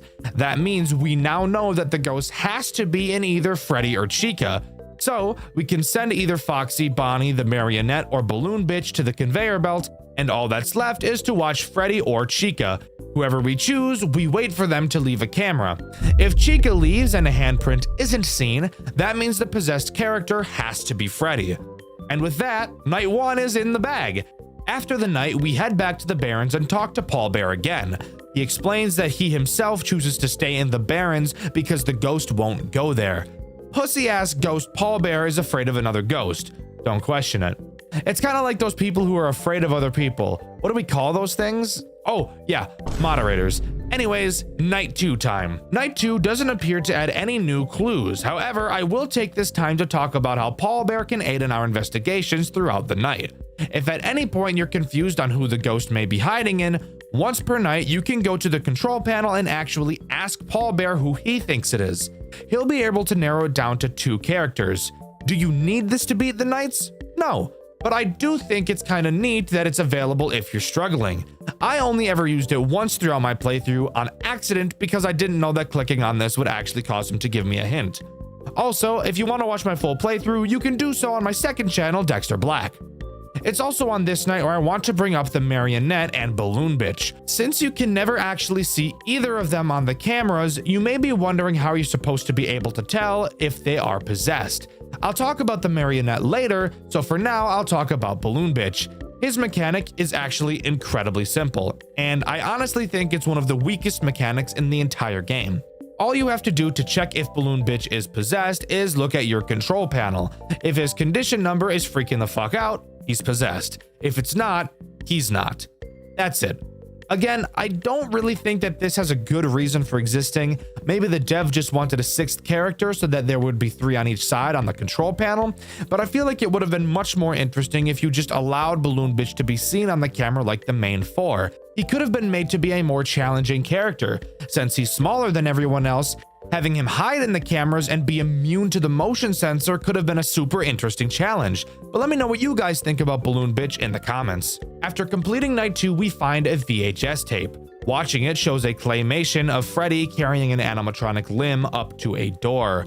The door has a note on it that says, "Beware the mangle." Looking up, Freddy appears to see said mangle looming down on him, and the cutscene comes to a close. Heading back to the Barrens, we ask Paul Bear about what we saw on the tape. He says he believes that the ghost is trying to build itself a body in the form of the mangle, and that it's possessing the other characters to bring the parts to it. Appearing that we're now on a timer, we know that we have to do something, so we head to sleep and move on to night 3. Night 3 introduces one new clue that the characters can use: camera movement. This one is pretty simple. However, I should start by explaining how the cameras work a little bit more. Typically in FNAF games, the camera will slowly pan back and forth as you look at them. In Juniors, you have to manually move the cameras to see the full picture using WASD. The camera movement clue does exactly what you'd think. If you're moving the cameras, the ghost can cause it to jerk in a direction you're not moving it in. My camera got fucked a little bit, the weird control. I don't know if that was me fucking around or if that was the heathen. Whoa. My camera just fucking zipped. Using that, you can follow the exact same method as the flickering clue. However, the camera will not jerk if you aren't moving the cameras, so you'll need to get into the habit of doing that often. Although that really shouldn't be a problem since, again, you can't see the whole camera unless you move it. This is also the night where I want to talk about the Marionette and how she works. Just like Balloon Bitch, you can't see the Marionette on the cameras. However, you can hear her. You can tell which camera she is on by listening for the music box.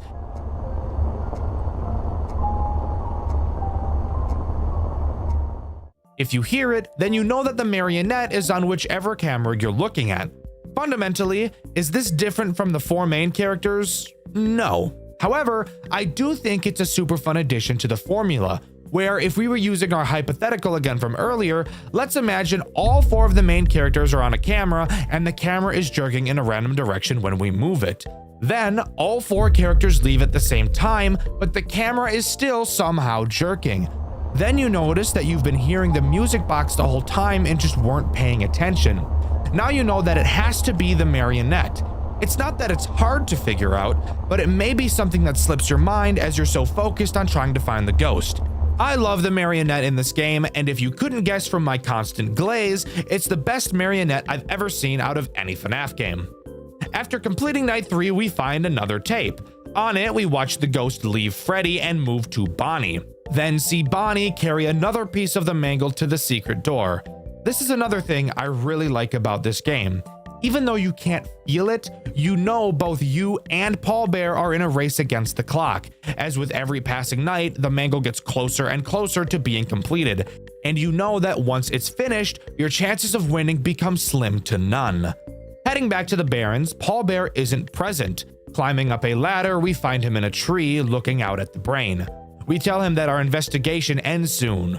Paul Bear mentions that the spirits know he's in the Barrens with us by now, and we devise a plan to break into the secret room, the basement, and get to the mangle before it's put together. Sharing a moment of solace together, we head back into the restaurant.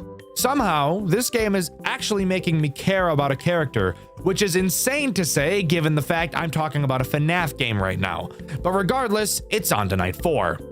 Night 4 introduces the most ball-busting clue we've ever seen: camera malfunctions. This does exactly what you'd think. The possessed animatronic will cause a malfunction on whatever camera they are on. That means if we go back to our hypothetical, Freddy, Bonnie, Chica, Foxy, and the marionette are all on the same camera. One of them becomes possessed, so we lose the ability to see that camera. Fuck. Continuing to watch the cameras, we hear the music box stop, but the malfunction continues.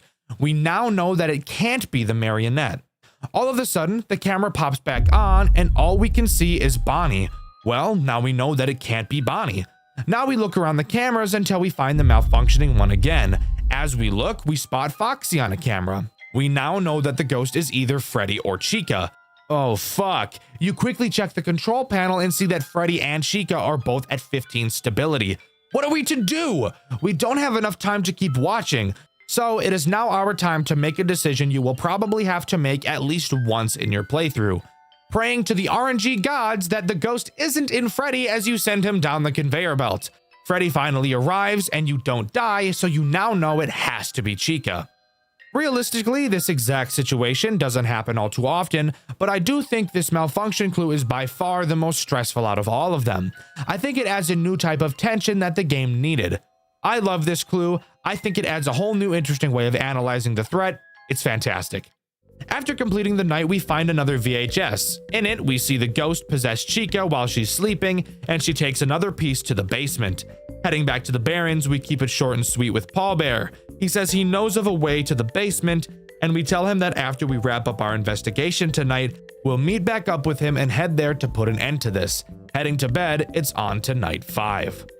Night 5 adds no new clues, only being a more difficult version of Night 4, and by more difficult, I mean we have to find the ghost 7 times instead of 6.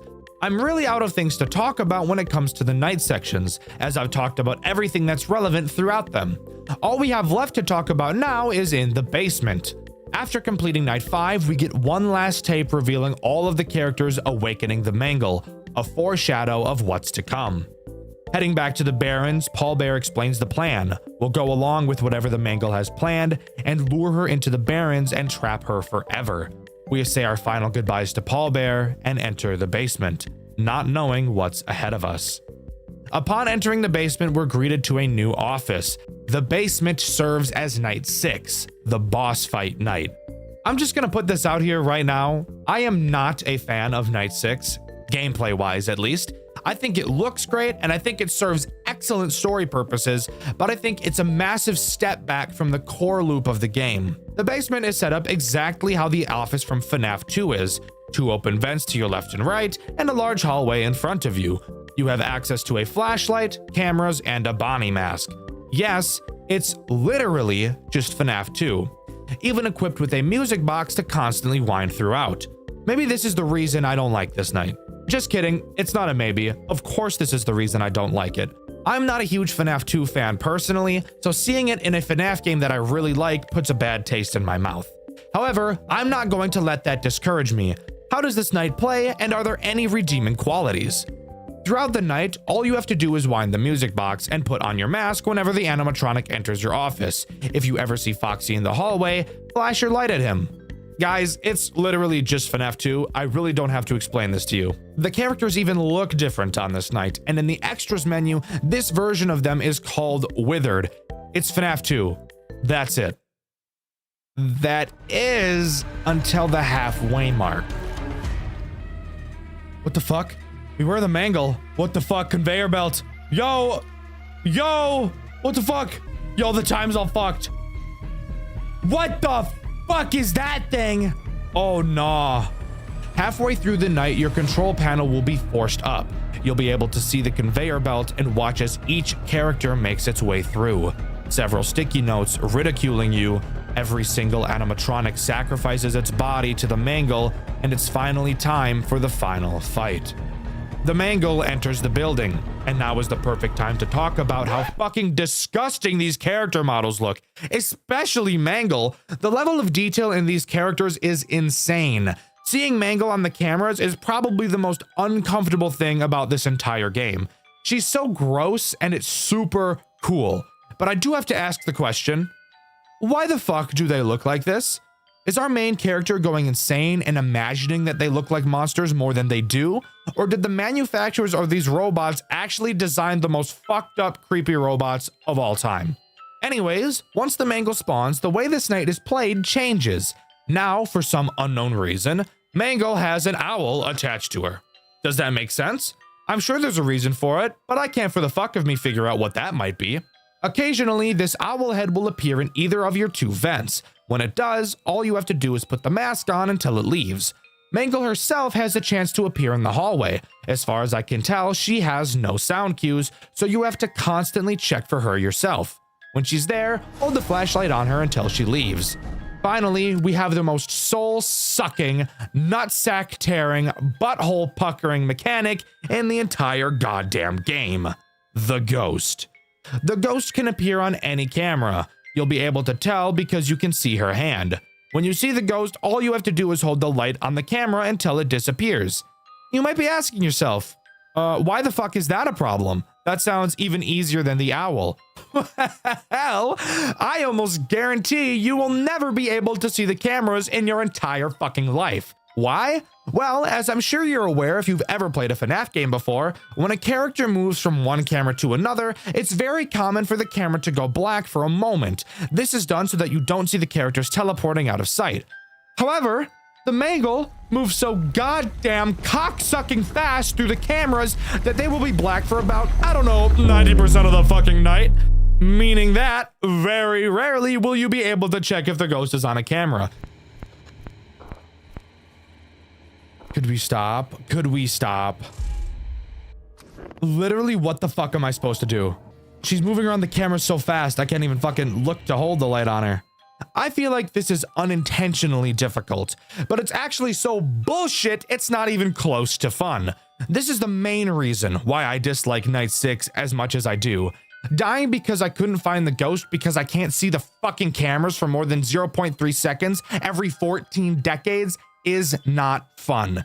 It ruins the pacing of the game and destroys all immersion I had in the situation. But if you can manage to not get fingered by the Ghost, you'll survive to 6 AM and lure the Ghost into the Barrens. The Ghost grabs Paul Bear, revealing he himself is a costume, not an actual plush bear. Surprise, surprise. This should have been obvious. The Ghost tells Paul Bear she's going to kill us, but we quickly run up behind her while she's distracted and fucking gank her ass. Dead kids! Rah! Rah! The screen cuts to black. We learn 5 years later, Juniors would reopen after some significant rebranding, focusing on, quote, family fun and above all safety. A line that should be familiar sounding if you've played the official games. Finally, a character named Jeremy is asked when they're free to start the job. Let's pause. This twist is pretty damn cool. We saw an exact replica of the FNAF 2 office on Night 6, and now we learn that Jeremy Fitzgerald is being hired. Of course, knowing the official lore, Jeremy was the night guard in Five Nights at Freddy's 2, and the family fun and above all safety is something the phone guy says in FNAF 2 as well. Which would lead me to believe that the rebranding of Juniors was to Freddy Fazbear's Pizza in the form of the pizzeria we see in Five Nights at Freddy's 2, using the toy animatronics and the layout we find in the basement. But with that final awesome twist, Juniors comes to a close. Overall, I think Juniors is unironically the best Five Nights at Freddy's game I've ever played, even beating out the official games. Sure, I'm not the biggest fan of the final boss night, but the rest of the game easily makes up for that shortcoming. Juniors is 100% at the top of my fan game tier list, and I highly doubt it will be losing that position anytime soon. The kings of classic FNAF fan games. What comes to mind when I say that? Maybe Five Nights at Candy's, Five Nights at Wario's, Those Nights at Rachel's, and Treasure Island, to name a few. But for you freaks, you goons, you heathens, there might just be another answer. A game so popular when it came out for a reason I'm not even sure of myself. Today, I'll be talking about that game. A game so utterly terrible, yet somehow loved. Sit back and relax, because today we're diving into the weird world of Five Nights with Mac tonight. Where do I even begin with this game? Probably by saying that for this video, I played both the first and second games, except not really because I played the remastered versions of them. Was this a good idea? No. These games were pretty bad, and unironically enough, the thing about them that pissed me off the most was the story, but we'll get into that later. And trust me, you don't want to miss that. The game starts as you'd expect an old FNAF game to begin. We pick up a newspaper and accept a job at a restaurant full of animatronics waiting to break our consent and make their willy wag. We enter the restaurant and get the first phone call of the night, and really begin the nightmare that is this game. Not only are these phone calls absolutely horrific from a story standpoint, but they're also somehow even worse from an immersion standpoint. Why? Well, not only are they quite literally impossible to hear because of how fucking loud the rest of the game is. This is Chrissy. You may remember me. I'm the manager here at this business. But I guess the developer thought that it'd be really funny not to cut out any of the mistakes by the voice actor. We can't afford broken animatronics in a restaurant that hasn't even opened yet. We can't afford broken animatronics in a restaurant that hasn't even been broken to the public yet. That's more funny than anything, but the whole barely being able to hear the phone call part is enough to make me want to throw a baby deer in a river. Oh yeah, and if that wasn't bad enough, the phone guy is also Australian, so that's just torture. Anyways, the phone guy doesn't really say anything of substance in this night, really only explaining the basics, but I get the feeling I can do a hell of a lot better than he can. Let's start by going over the few tools at our disposal. First, we have the cameras. No shit. On the cameras, we have a call button that is located on the camera that contains Mac tonight. This button does what you'd think it does. Makes some noise, animatronics go, "Ew," and then leave. But who's affected by the call button?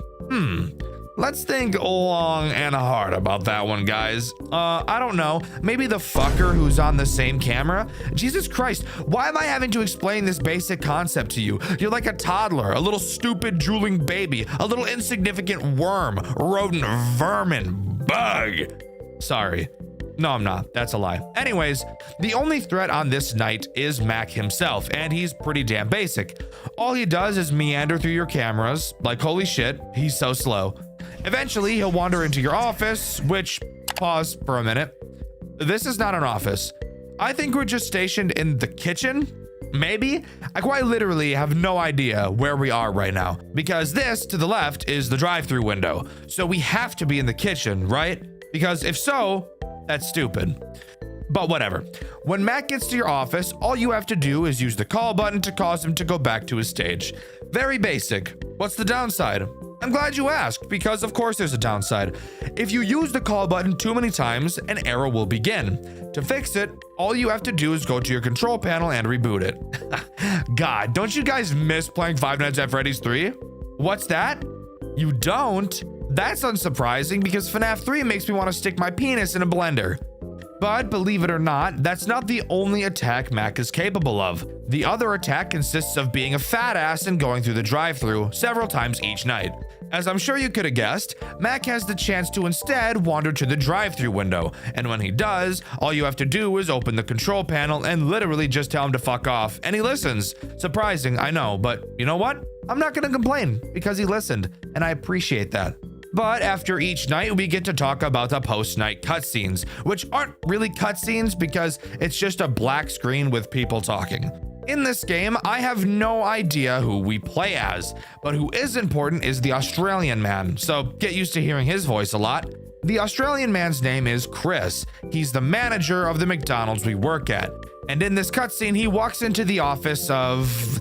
I actually don't know who we could be talking to. It's clearly a higher up because Chris asks him for a raise, but I have no idea who this higher up could be. I'm guessing it's the owner of the building, or who knows, fuck, maybe it's the CEO of McDonald's, I don't know.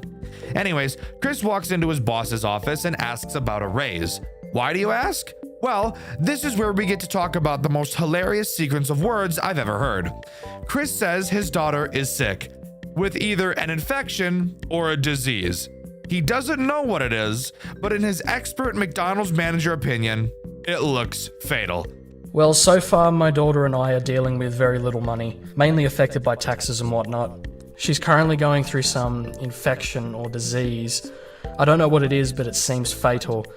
I know this is supposed to be like a super serious moment in the story, but I just thought this sentence was so fucking funny. Maybe I'm an asshole. I don't know. Of course, Chris is all pissy that he doesn't get a raise, which, by the way, grow up. You did what you should have done and asked.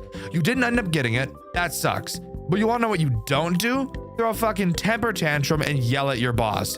Because that's just gonna get you fired, moron. I get your kid is probably dying, but you wanna know what'll make your financial situation a lot better? Not having a kid anymore.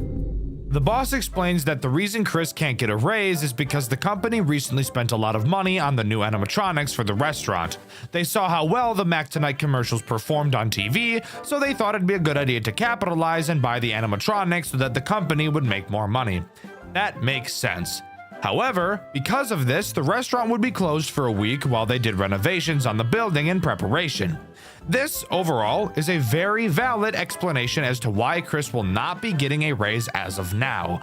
But instead, after only one fucking day of working at the goddamn restaurant, he's already both demanding a raise and throwing a fit after not getting one.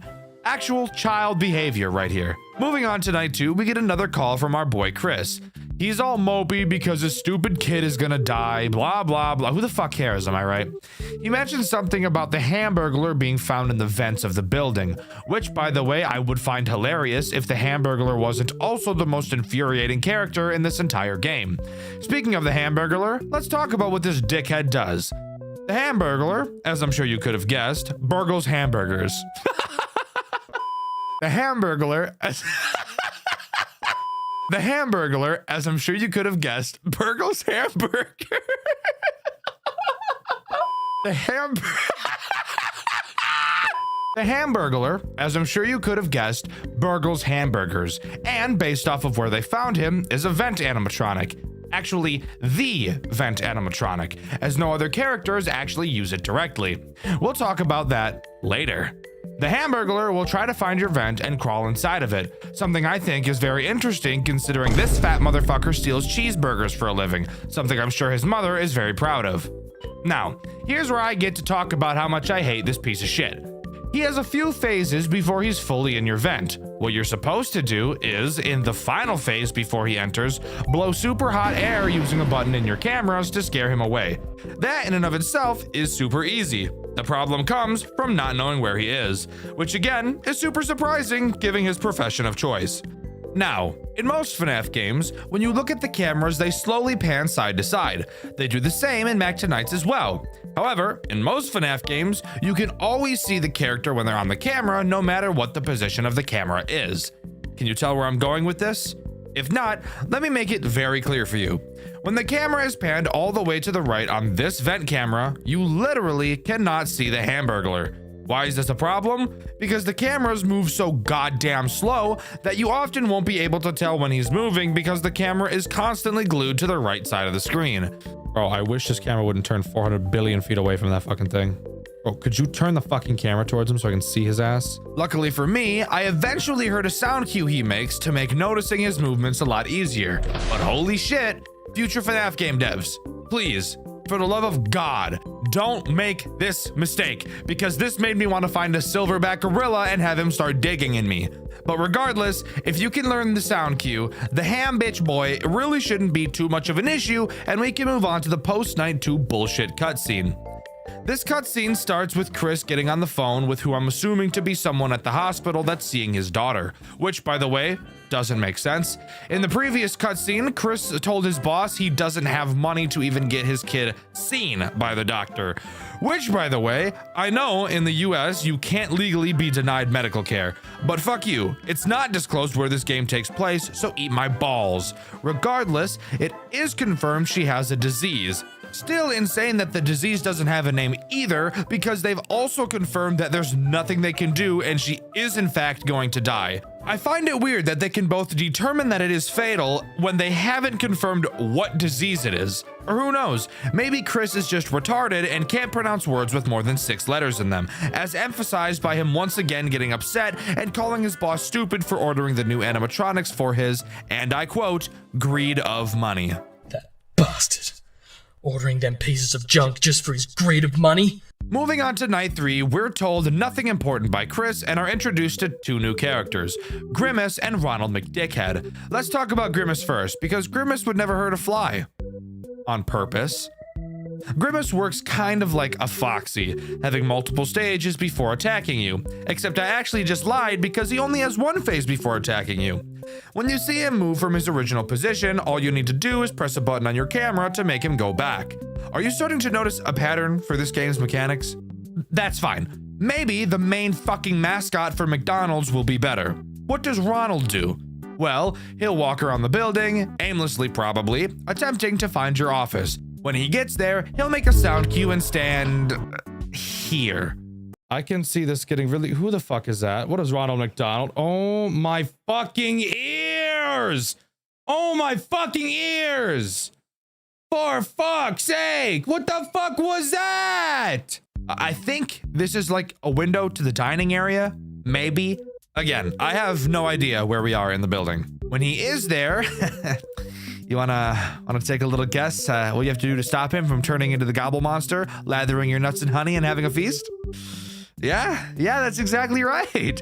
You have to use the exact same call button that you use for Mac, except this time it makes no fucking sense because why the hell would that affect Ronald Donald? That's it. I'm not kidding. We're already at the point where we'll just talk about the next cutscene. For fuck's sake, people actually enjoy this game, and not just because of nostalgia. Whatever. In the night 3 cutscene, Chris goes into his boss's office, tells him that his daughter dying is somehow his fault, and then literally fucking stabs him to death. Slow way the fuck down. Really? That's your reaction to that? Sure, you didn't get the raise, but guess what? Clearly you were able to get her to the hospital because you found out it was fatal.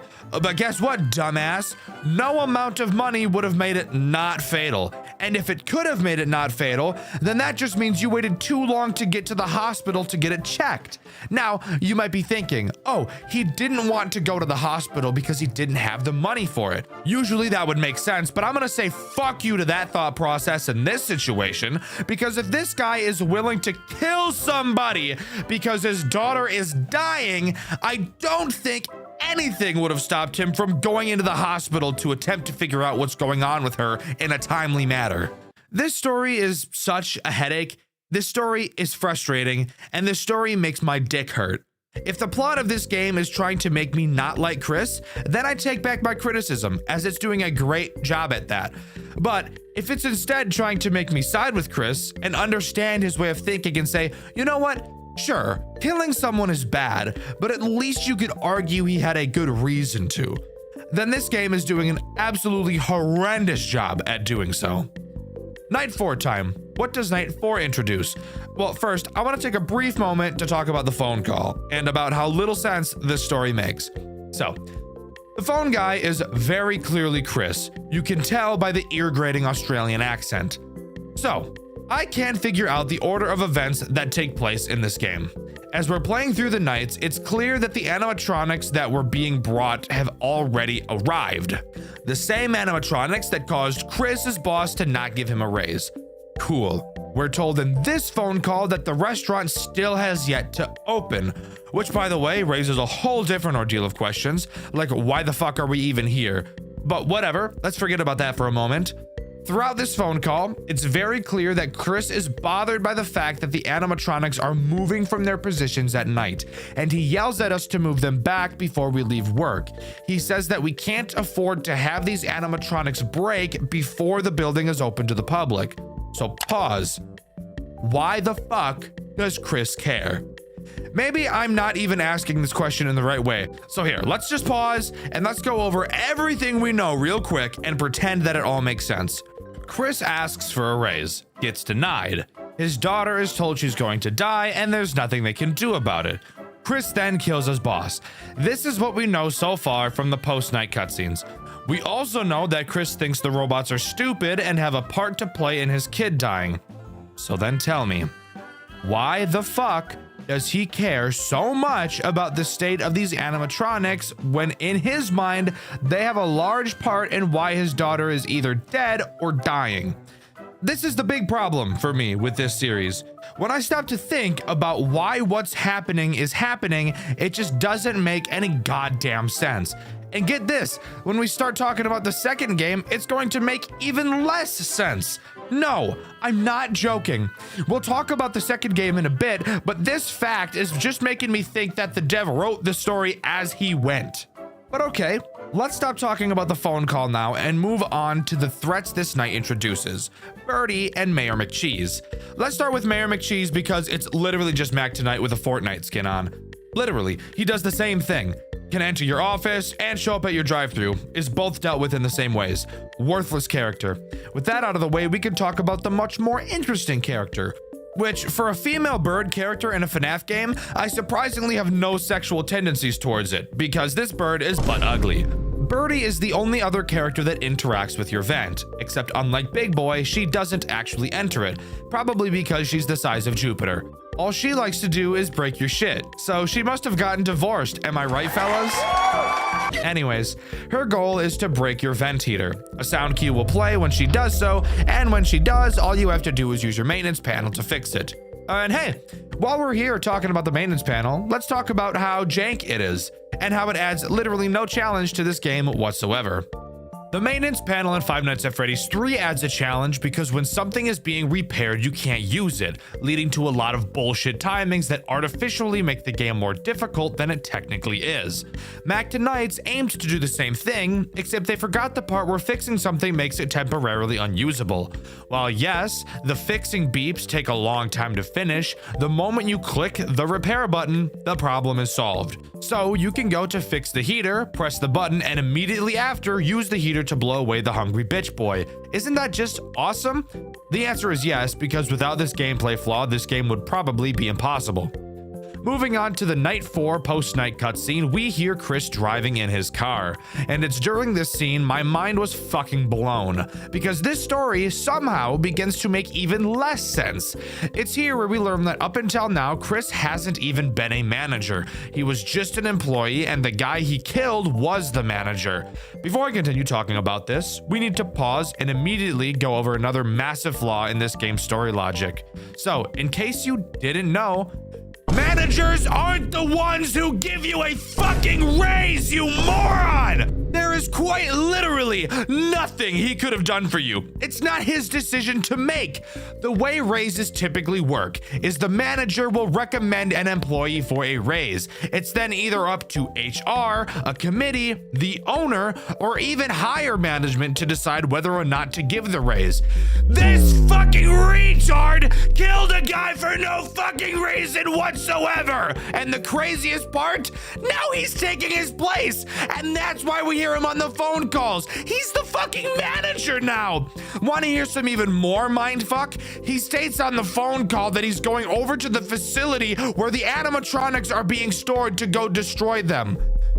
If he's destroying them, why the fuck does he care about them so much in the phone call we receive on Night 4? What the actual fuck is going on in this goddamn story? It makes no fucking sense. And guess what? It's still going to make even less sense once we start talking about the second game. So strap in, guys, because if you haven't gone brain dead yet, then you're going to later. Going into night 5, we receive one last phone call from Chris. He thanks us for protecting the animatronics, even though literally in the night previously we got yelled at for letting them move, but fuck it, whatever.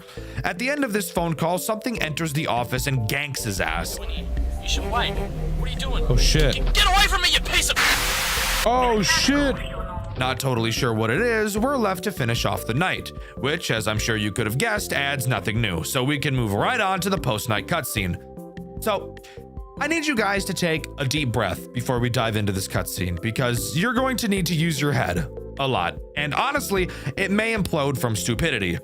During this scene, we hear the voice of Chris's manager, so we know that this has to take place before he was killed.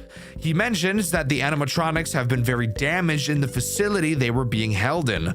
We know from the last call that Chris was going to destroy them, which is why he was driving. So we know that scene takes place before this one. However, that also means that during that scene, Chris's boss was still alive, which means he went to destroy the animatronics to piss his manager off and then killed him.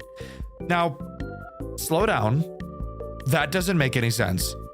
Why would he do something like that if his final plan was to kill him? That wouldn't make any sense. He wouldn't get the chance to be angry about it because he'd be dead right after.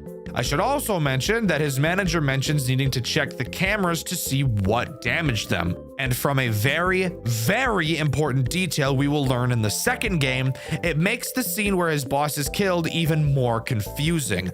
But I'll talk about that later once we learn this very important detail. For now, let's just move on to night 6. Remember how I said the call we got from Chris on night 5 was the last? Well, guess what, shithead? I lied to you. That's right, never trust YouTubers, especially not FNAF ones. They're either liars or pedophiles. And seeing the types of people I'm up against, I'm really glad I got given the liar trait and not the other one. Anyways, yeah, we still do get a phone call from Chris this night, except this time it's revealed that he's turned into an animatronic. Woo! Spooky, bitch! For some reason, he wants to kill us. I don't know why. He says that he can't have any witnesses, but that brings up way more questions. One, is he implying that we saw him kill his manager? Because I'm pretty sure we didn't. Trying to follow the timeline would show we weren't even working here at that time, so that's not possible. Second, even if we did see it, you're dead and have been turned into an animatronic or something. So it's not like you can be held responsible for your actions anyways. Also, yeah, I think it's pretty obvious Chris got killed by Mac in Night 5's phone call, as Chris is now a new threat in this night that will attack you. He's literally just Mac. He even looks like Mac. He attacks the doors, attacks the drive-thrus. Wahoo! Once you beat Night 6, you'll be thrown into a sort of free roam section, except not really, because it's a scripted scene where you walk up to Mac. He looks at you and the screen goes black, and then we get to talk about the post-night cutscene. This one takes place at who the fuck knows when. Chris is talking to his boss about getting a job watching over the warehouse where the animatronics are stored, the same place he later goes to destroy them.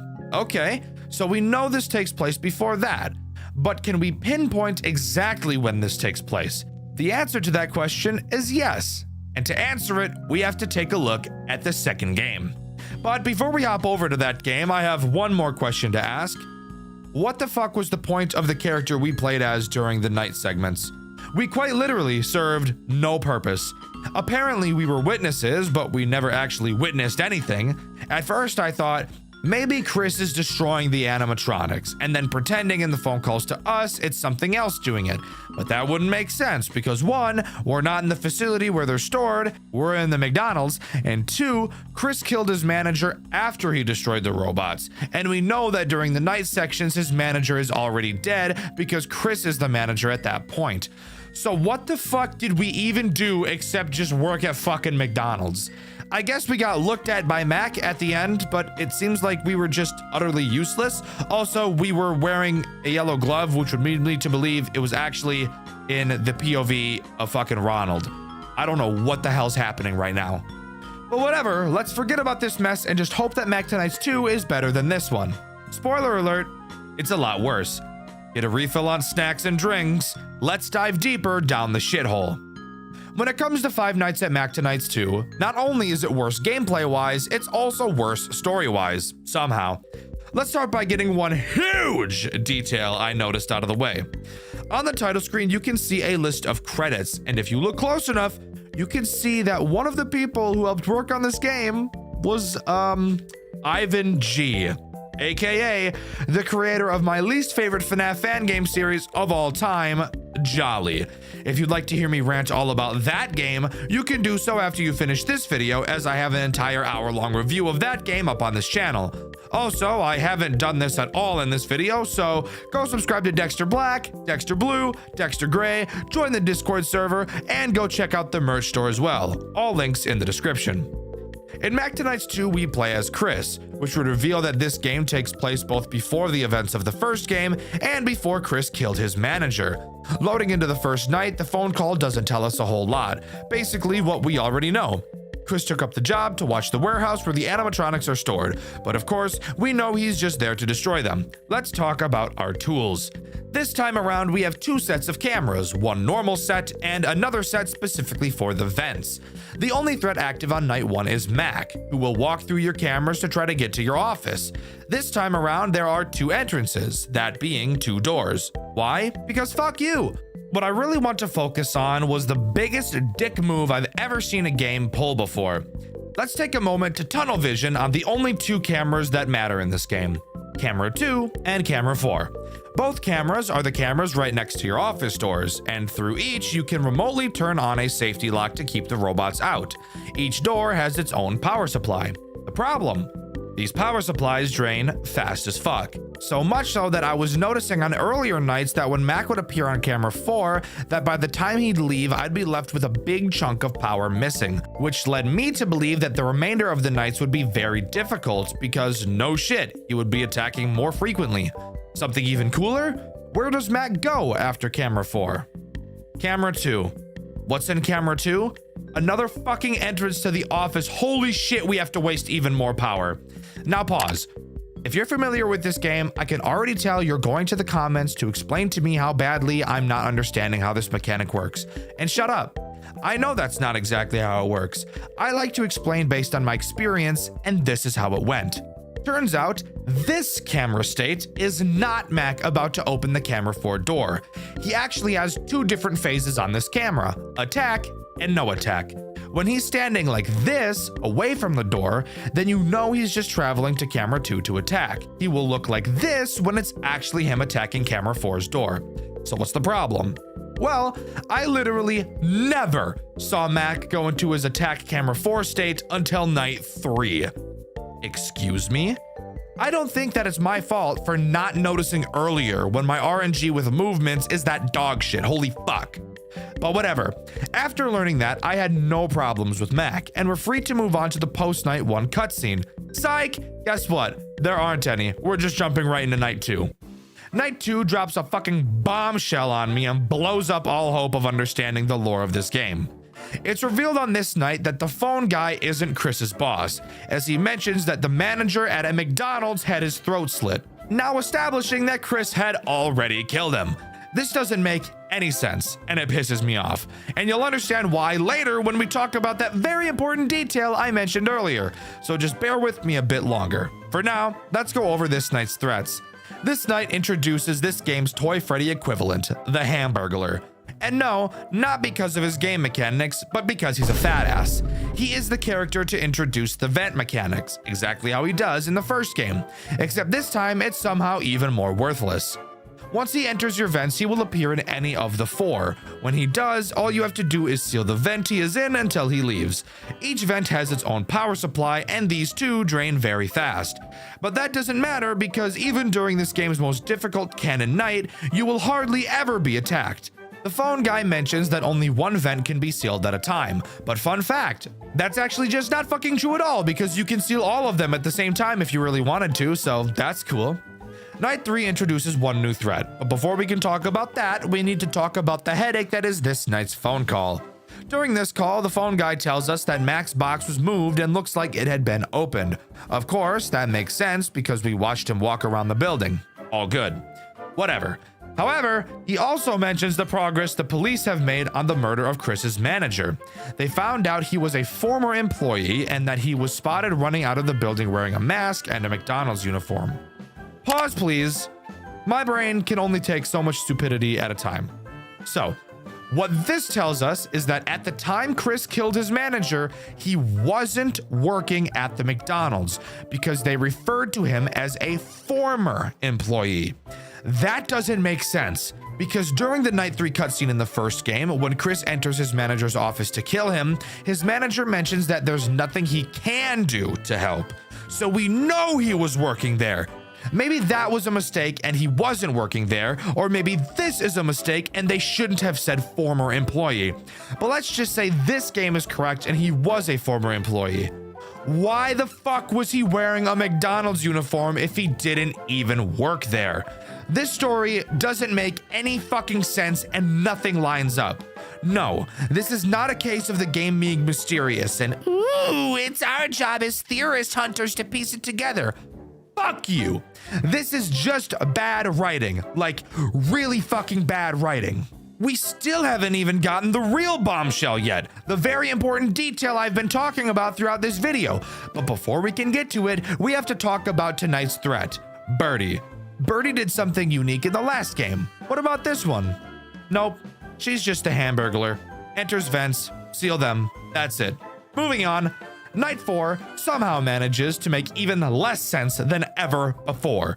We're told that Birdie had gotten damaged, like a crowbar was smashed into her face. Okay, so we know that at this point, Chris had already begun breaking the animatronics. Cool. Now, here's the stupid part. We're told that the police are obviously still investigating the murder. They questioned all the current employees about the incident, and the phone guy tells us, no joke, that they put the employees who were suspects through a lie detector. Fuck the fact that lie detectors can be notoriously inaccurate. Let's talk about the fact that they know it's a former employee. Ding, ding, ding, former. So why the fuck are the current employees suspects? That doesn't even make any fucking sense why they would suspect a current employee of being the murderer when they know it was a former employee. Sure, the guy was wearing a uniform, but they've already established that he was a former employee, aka not a fucking employee anymore. Am I overreacting? Does this story actually make perfect sense and I'm just retarded? I don't think it does. Anyways, the threat on this night is Mayor McCheese. He's just Mac. Goes to the door, close it, what the fuck ever. I know you guys are just interested in this story at this point and how retarded it is.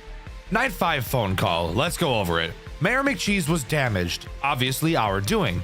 We're told that today is our last night, yet for some reason we're told that we can come in tomorrow if we really want to. Why? I literally have no idea. And the phone guy literally offers no good explanation whatsoever. It's clear that at this point, the phone guy thinks we're not doing our job well. And to be fair, we really aren't, so that makes sense. Really nothing important in this call, so let's just go over the final threat in this game, Grimace.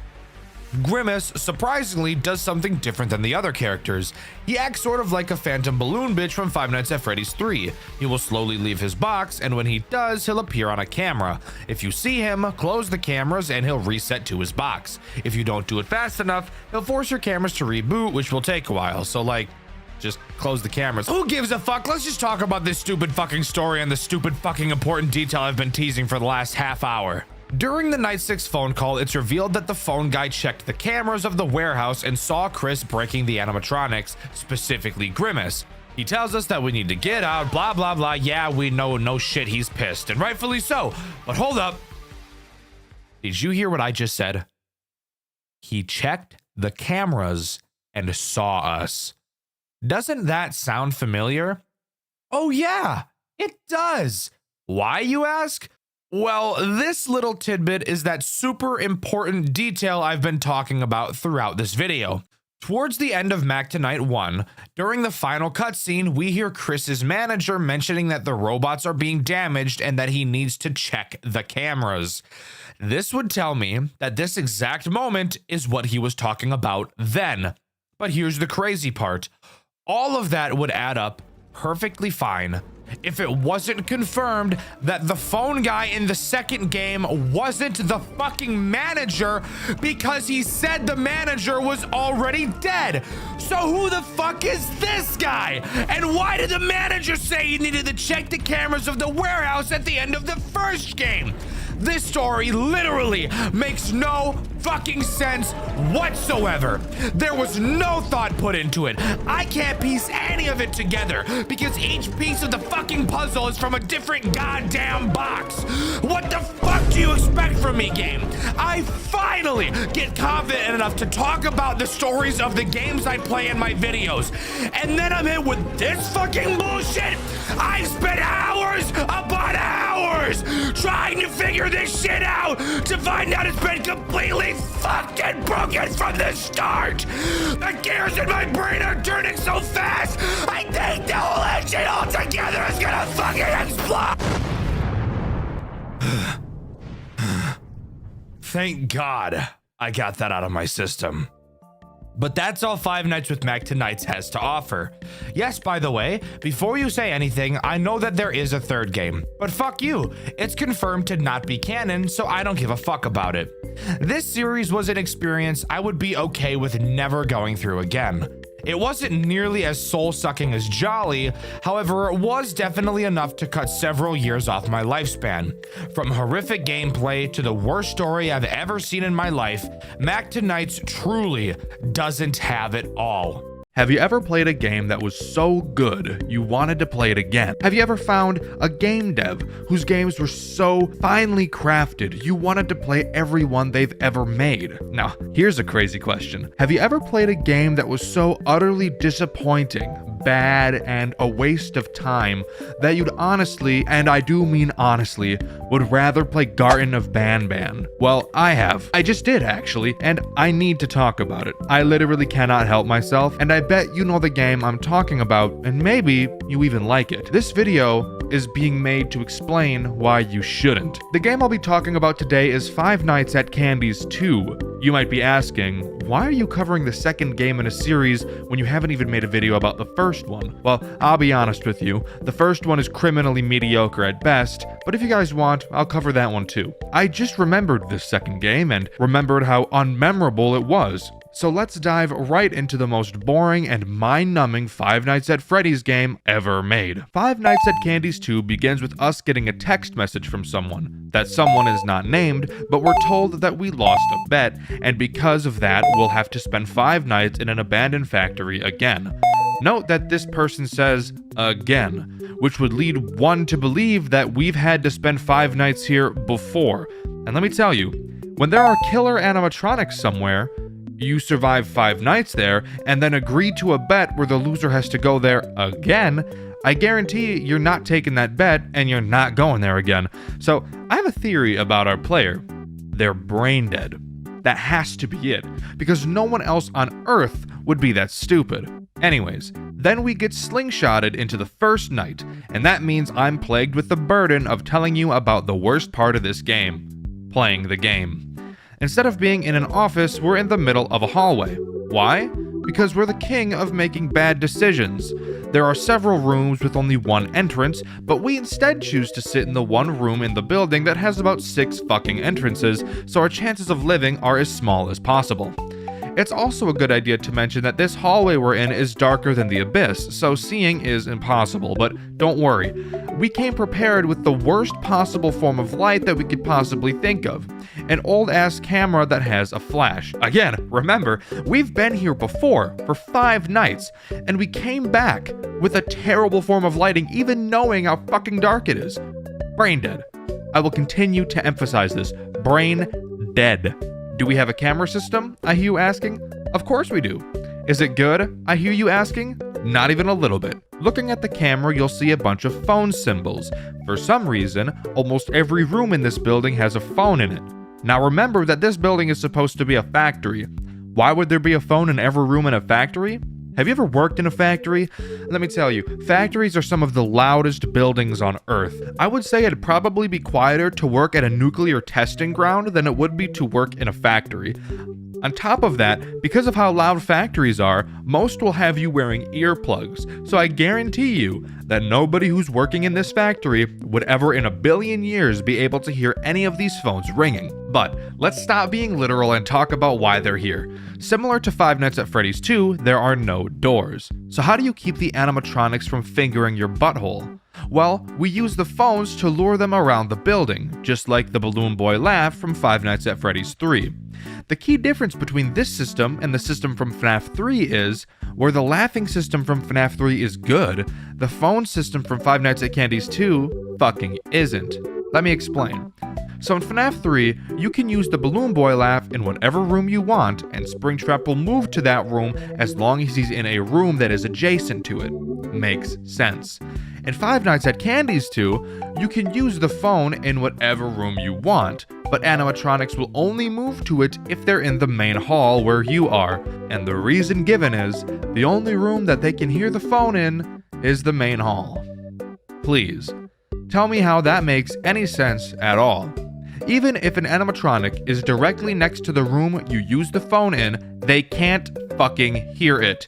But if they're in the main hallway and you use a phone in the furthest possible corner of the room 847 meters away, they'll jump on that shit. That makes no sense. Now you might be wondering, what happens when they get to the room of the phone you rang? Good question. They fucking disable it. Great. Now I have a question. Why are they going after the phone? It's a phone. Who cares?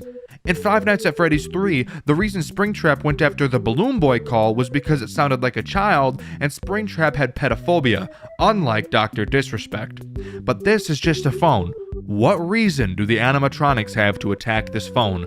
I actually have a theory about that. Because the phone call ring is the most annoying sound on the face of the planet. Don't believe me? This is what it sounds like. Isn't that the worst? Get ready to hear that for your whole playthrough, because it's the main fucking mechanic of the goddamn game. I still haven't even mentioned what happens on night 1. So to start, there's no phone calls. Thank God. If I had to hear the phone ring even one additional time, I think I'd rip an infant in half. And the only animatronic that's active on night 1 is Cindy. And let me tell you, she's got hips like Judy Hopps, I'm not even gonna lie to you. Cindy is pretty boring overall. She just moves around. Call phones and make her move, mazel tov. But let me tell you, she moves at about Mach 20. You'll call a phone, causing her to leave the hall, and within about 10 seconds, she's already back into the hallway again. So you get to hear the oh so good sound of the phone again and again and again. I love life. Just kidding. No, I don't. This game does something pretty interesting. Once you beat a night, you'll get a minigame. Night 1's minigame has you play as Chester the chimpanzee. In it, you walk around what I assume is the building from the first game. You walk down into the office, grab a key, and unlock what I'm guessing is a back room. However, we don't get to see what's inside before the minigame ends. Cool, I guess. Anyways, let's move on to Night 2. Night 2 introduces a new animatronic, that being Chester. Remember him?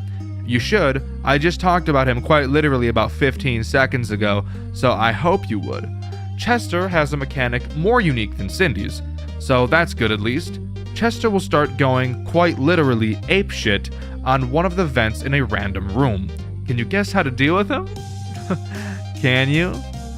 I'll wait.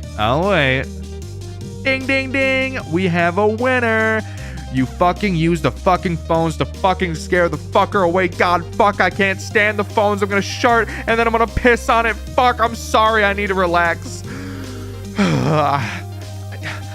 I've been seeing a psychiatrist, and he says we're making great progress. However, there was this one time his phone rang during a meeting and I ripped the couch in half. So, that set us back a little bit.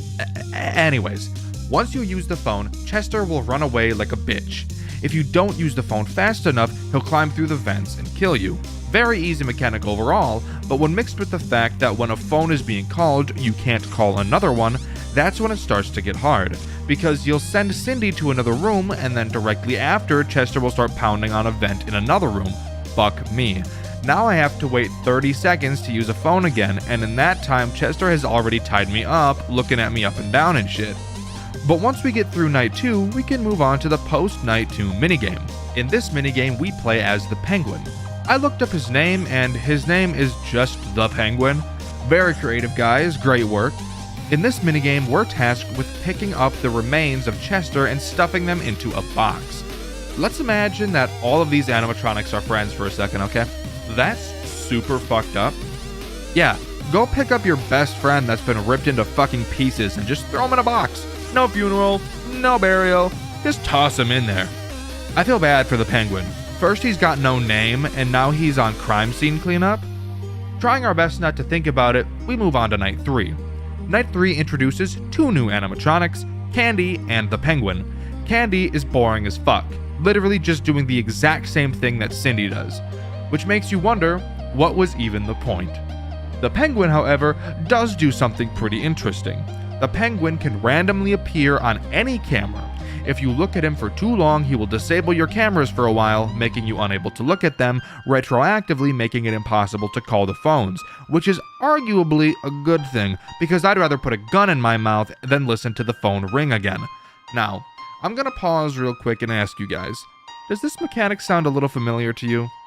Well, that's because it's quite literally just Balloon Boy's mechanic from Five Nights at Freddy's 3, with borderline 0 differences. Ah yes, originality, how uncommon you are. But hey, it is better than Candy, to be fair, because the frequency in which I have to repeat myself in this script is making my ears ring. Ring. Hold the fucking phone over. Post night 3 minigame time. Aren't you excited? You better be excited. In this minigame, we play as Blank. Our task here is to pick up 4 drawings. I would say that's irrelevant, but if you spend as much time as I do looking at and studying FNAF games, you'd know that Blank's purpose is to literally be drawn on by children, so this actually makes a little bit of sense. 3 of the drawings don't really mean dick, but there is one drawing I'd like to draw your attention to, only because it's the only thing in this game that I think is unsettling. A drawing of a sad kid with the text, "Where's Chester?" It's just unsettling because we know what happened to Chester, but this kid doesn't. It's a very small detail, but I have to do my best to find something positive in this dumpster fire of a game. After we collect all 4 drawings, it's time to move on to Night 4. Night 4 literally introduces no new animatronics. So we're just going to talk about the post-Night 4 minigame. I'm going to be honest with you guys because we're friends, pals, homies, some might even say buds. This minigame has no fucking purpose existing. You can tell that the devs just thought, oh fuck, I can't think of another minigame with substance, and then made this minigame. In this minigame, you play as Cindy, and your task is to walk down to the office, grab Candy's tie, and give it to him. That's it. You know, I can tell that this script is going to be shorter than I usually like them to be already, but when you give me 0 content to work with game, it makes it significantly more difficult to lengthen the script out so that the viewers have more fucking content. But I guess I'll just go fuck myself then, and we'll move on to Night 5. Night 5, thankfully, introduces a new animatronic for me to complain about, Blank. Technically, Blank can come in Night 4, it's just super unlikely, but we're not going to talk about that. Can you guys guess what Blank does? If you guessed the exact same fucking thing that Candy and Cindy do, you're fucking right. Why even try to make a mechanic that's interesting when you could just Control-C, Control-V code, right? That's so awesome! But as far as I can tell, Blank does at least do something different from Candy and Cindy. If you call the phone that's in the room he's in, he will disable it almost instantly, and that's about all that's different. Boring ass, dumbass, bitch, robot, bitch. You know, I really honestly wish I had more to talk about when it came to this game, but of course, it's a disappointment of a game, so I really don't. But we can talk about the post-Night 5 minigame. The post-Night 5 minigame actually has a lot of substance to it, so I thankfully actually have something to talk about. In this minigame, you play as Candy, and your goal is pretty unclear. As you wander around the building, you stumble into a room where you see police officers guarding the doors, with police lights flashing on the outside of the building. As you walk into the office, you see the corpse of what appears to be another police officer, and deep laughing can begin to be heard. As you continue to walk around the building, you'll notice that the door that Chester unlocked in the first minigame is now open. As you go to walk up to the door, 3 police officers bust the door down and tase the fuck out of Candy's plump ass. Isn't it crazy that this minigame has been more fun than the entirety of the rest of the game combined? God, you know, this should have been the game with absolutely nothing else, and I probably would have had more nice things to say about it. But let's move on to Night 6, because it's FNAF, so of course the title of the game is a lie. Night 6 removes every single animatronic we've seen so far, but adds 2 new ones, the rat and the cat. I'm sorry, did I say adds? I meant replacements, because these 2 animatronics literally add nothing new to the game. Both characters act the same way Candy and Cindy do, but the cat also has Chester's ability to pound on the vent, and the rat has the penguin's ability of forcing your cameras to reboot if you look at him for too long. Is this night good? Literally no. Is it unique? Literally no. Did I have a good time playing it? Literally no. Did I have a good time playing this game at all? Literally no. Am I having a good time writing this script? Kinda, I guess. There's only so much you can write about when the dev of the game shits in their hand and gives it to you with a sticky note attached that reads Five Nights at Candy's 2. But whatever. Post-Night 6 minigame time, I suppose. The Post-Night 6 minigame also has a lot to talk about. Hilariously more to talk about than the actual base game. This minigame starts with us playing as Old Candy, as we follow a Shadow Candy around the building. He leads us to an open door with a worker inside. As we approach this worker, he turns around and is rightfully frightened and tases the fuck out of us. Usually that's where these minigames would end, but we actually get to continue. Next, we're back in the body of Blank, with the task of picking up a bunch of pictures again, with the final picture being a drawing of Shadow Candy, and as the picture leaves our screen, we see Shadow Candy behind us and then he clanks Blank's cheeks. Bars. However, we're still not done playing this minigame. Next, we're back playing as Old Candy and again are tasked with following Shadow Candy around the building. We walk past a man in a black vest who looks very upset, and Shadow Candy leads us to the office where we find a crying child. As we walk up to the crying child, they get up and stop crying and prance out of the room all happy and shit. Continuing to follow Shadow Candy, he leads us back to the man in the black vest we saw earlier to find him grabbing the child we found by the head, based, and the child is crying. We walk up to the man and presumably bust it down freaky style with him and split him in half like a log. And that's the end of this minigame. I honestly appreciate this game doing something that at least feels like progress and understanding. However, that's where my critiques end for this game, because that's the fucking end of the game. Do you feel fucked? I feel fucked. This game just bent me over and fucked me. I spent a few hours playing this game, and what do I get? I get fucked in the ass by Five Nights at Candy's 2. No lube, raw, in the ass, fucked. I am not even remotely satisfied with this game. It did nothing good at all to make me appreciate it. Sure, it has its 2 interesting moments in the final 2 minigames, and sure, it has the secret animatronic that's kind of a baddie, but that's not even close enough to make me like it. Even looking at the time at which it came out, coming off the back of Five Nights at Candy's, one of the best FNAF fan games at that time, it still wasn't even good. It was just a shitty Five Nights at Freddy's 3 with a boring ass gameplay loop. Now, I'm not a fan of Five Nights at Freddy's 3 either. I think overall it's a pretty bad game, but it was original. This dog shit did what that dog shit did, but even more dog shit. I would rather put a toothpick under my toenail and kick a wall. I would rather play Moozy again. I would rather peel my own skin off and pour salt on it. I would rather watch old Markiplier and try not to cringe at how eccentric he was. This game had so much it could have done, and for some reason it just didn't. It had so many animatronics to work with, which could open the door to so many unique mechanics, but instead it chose to have all of them do the same thing, which just makes for an experience that is so catastrophically boring.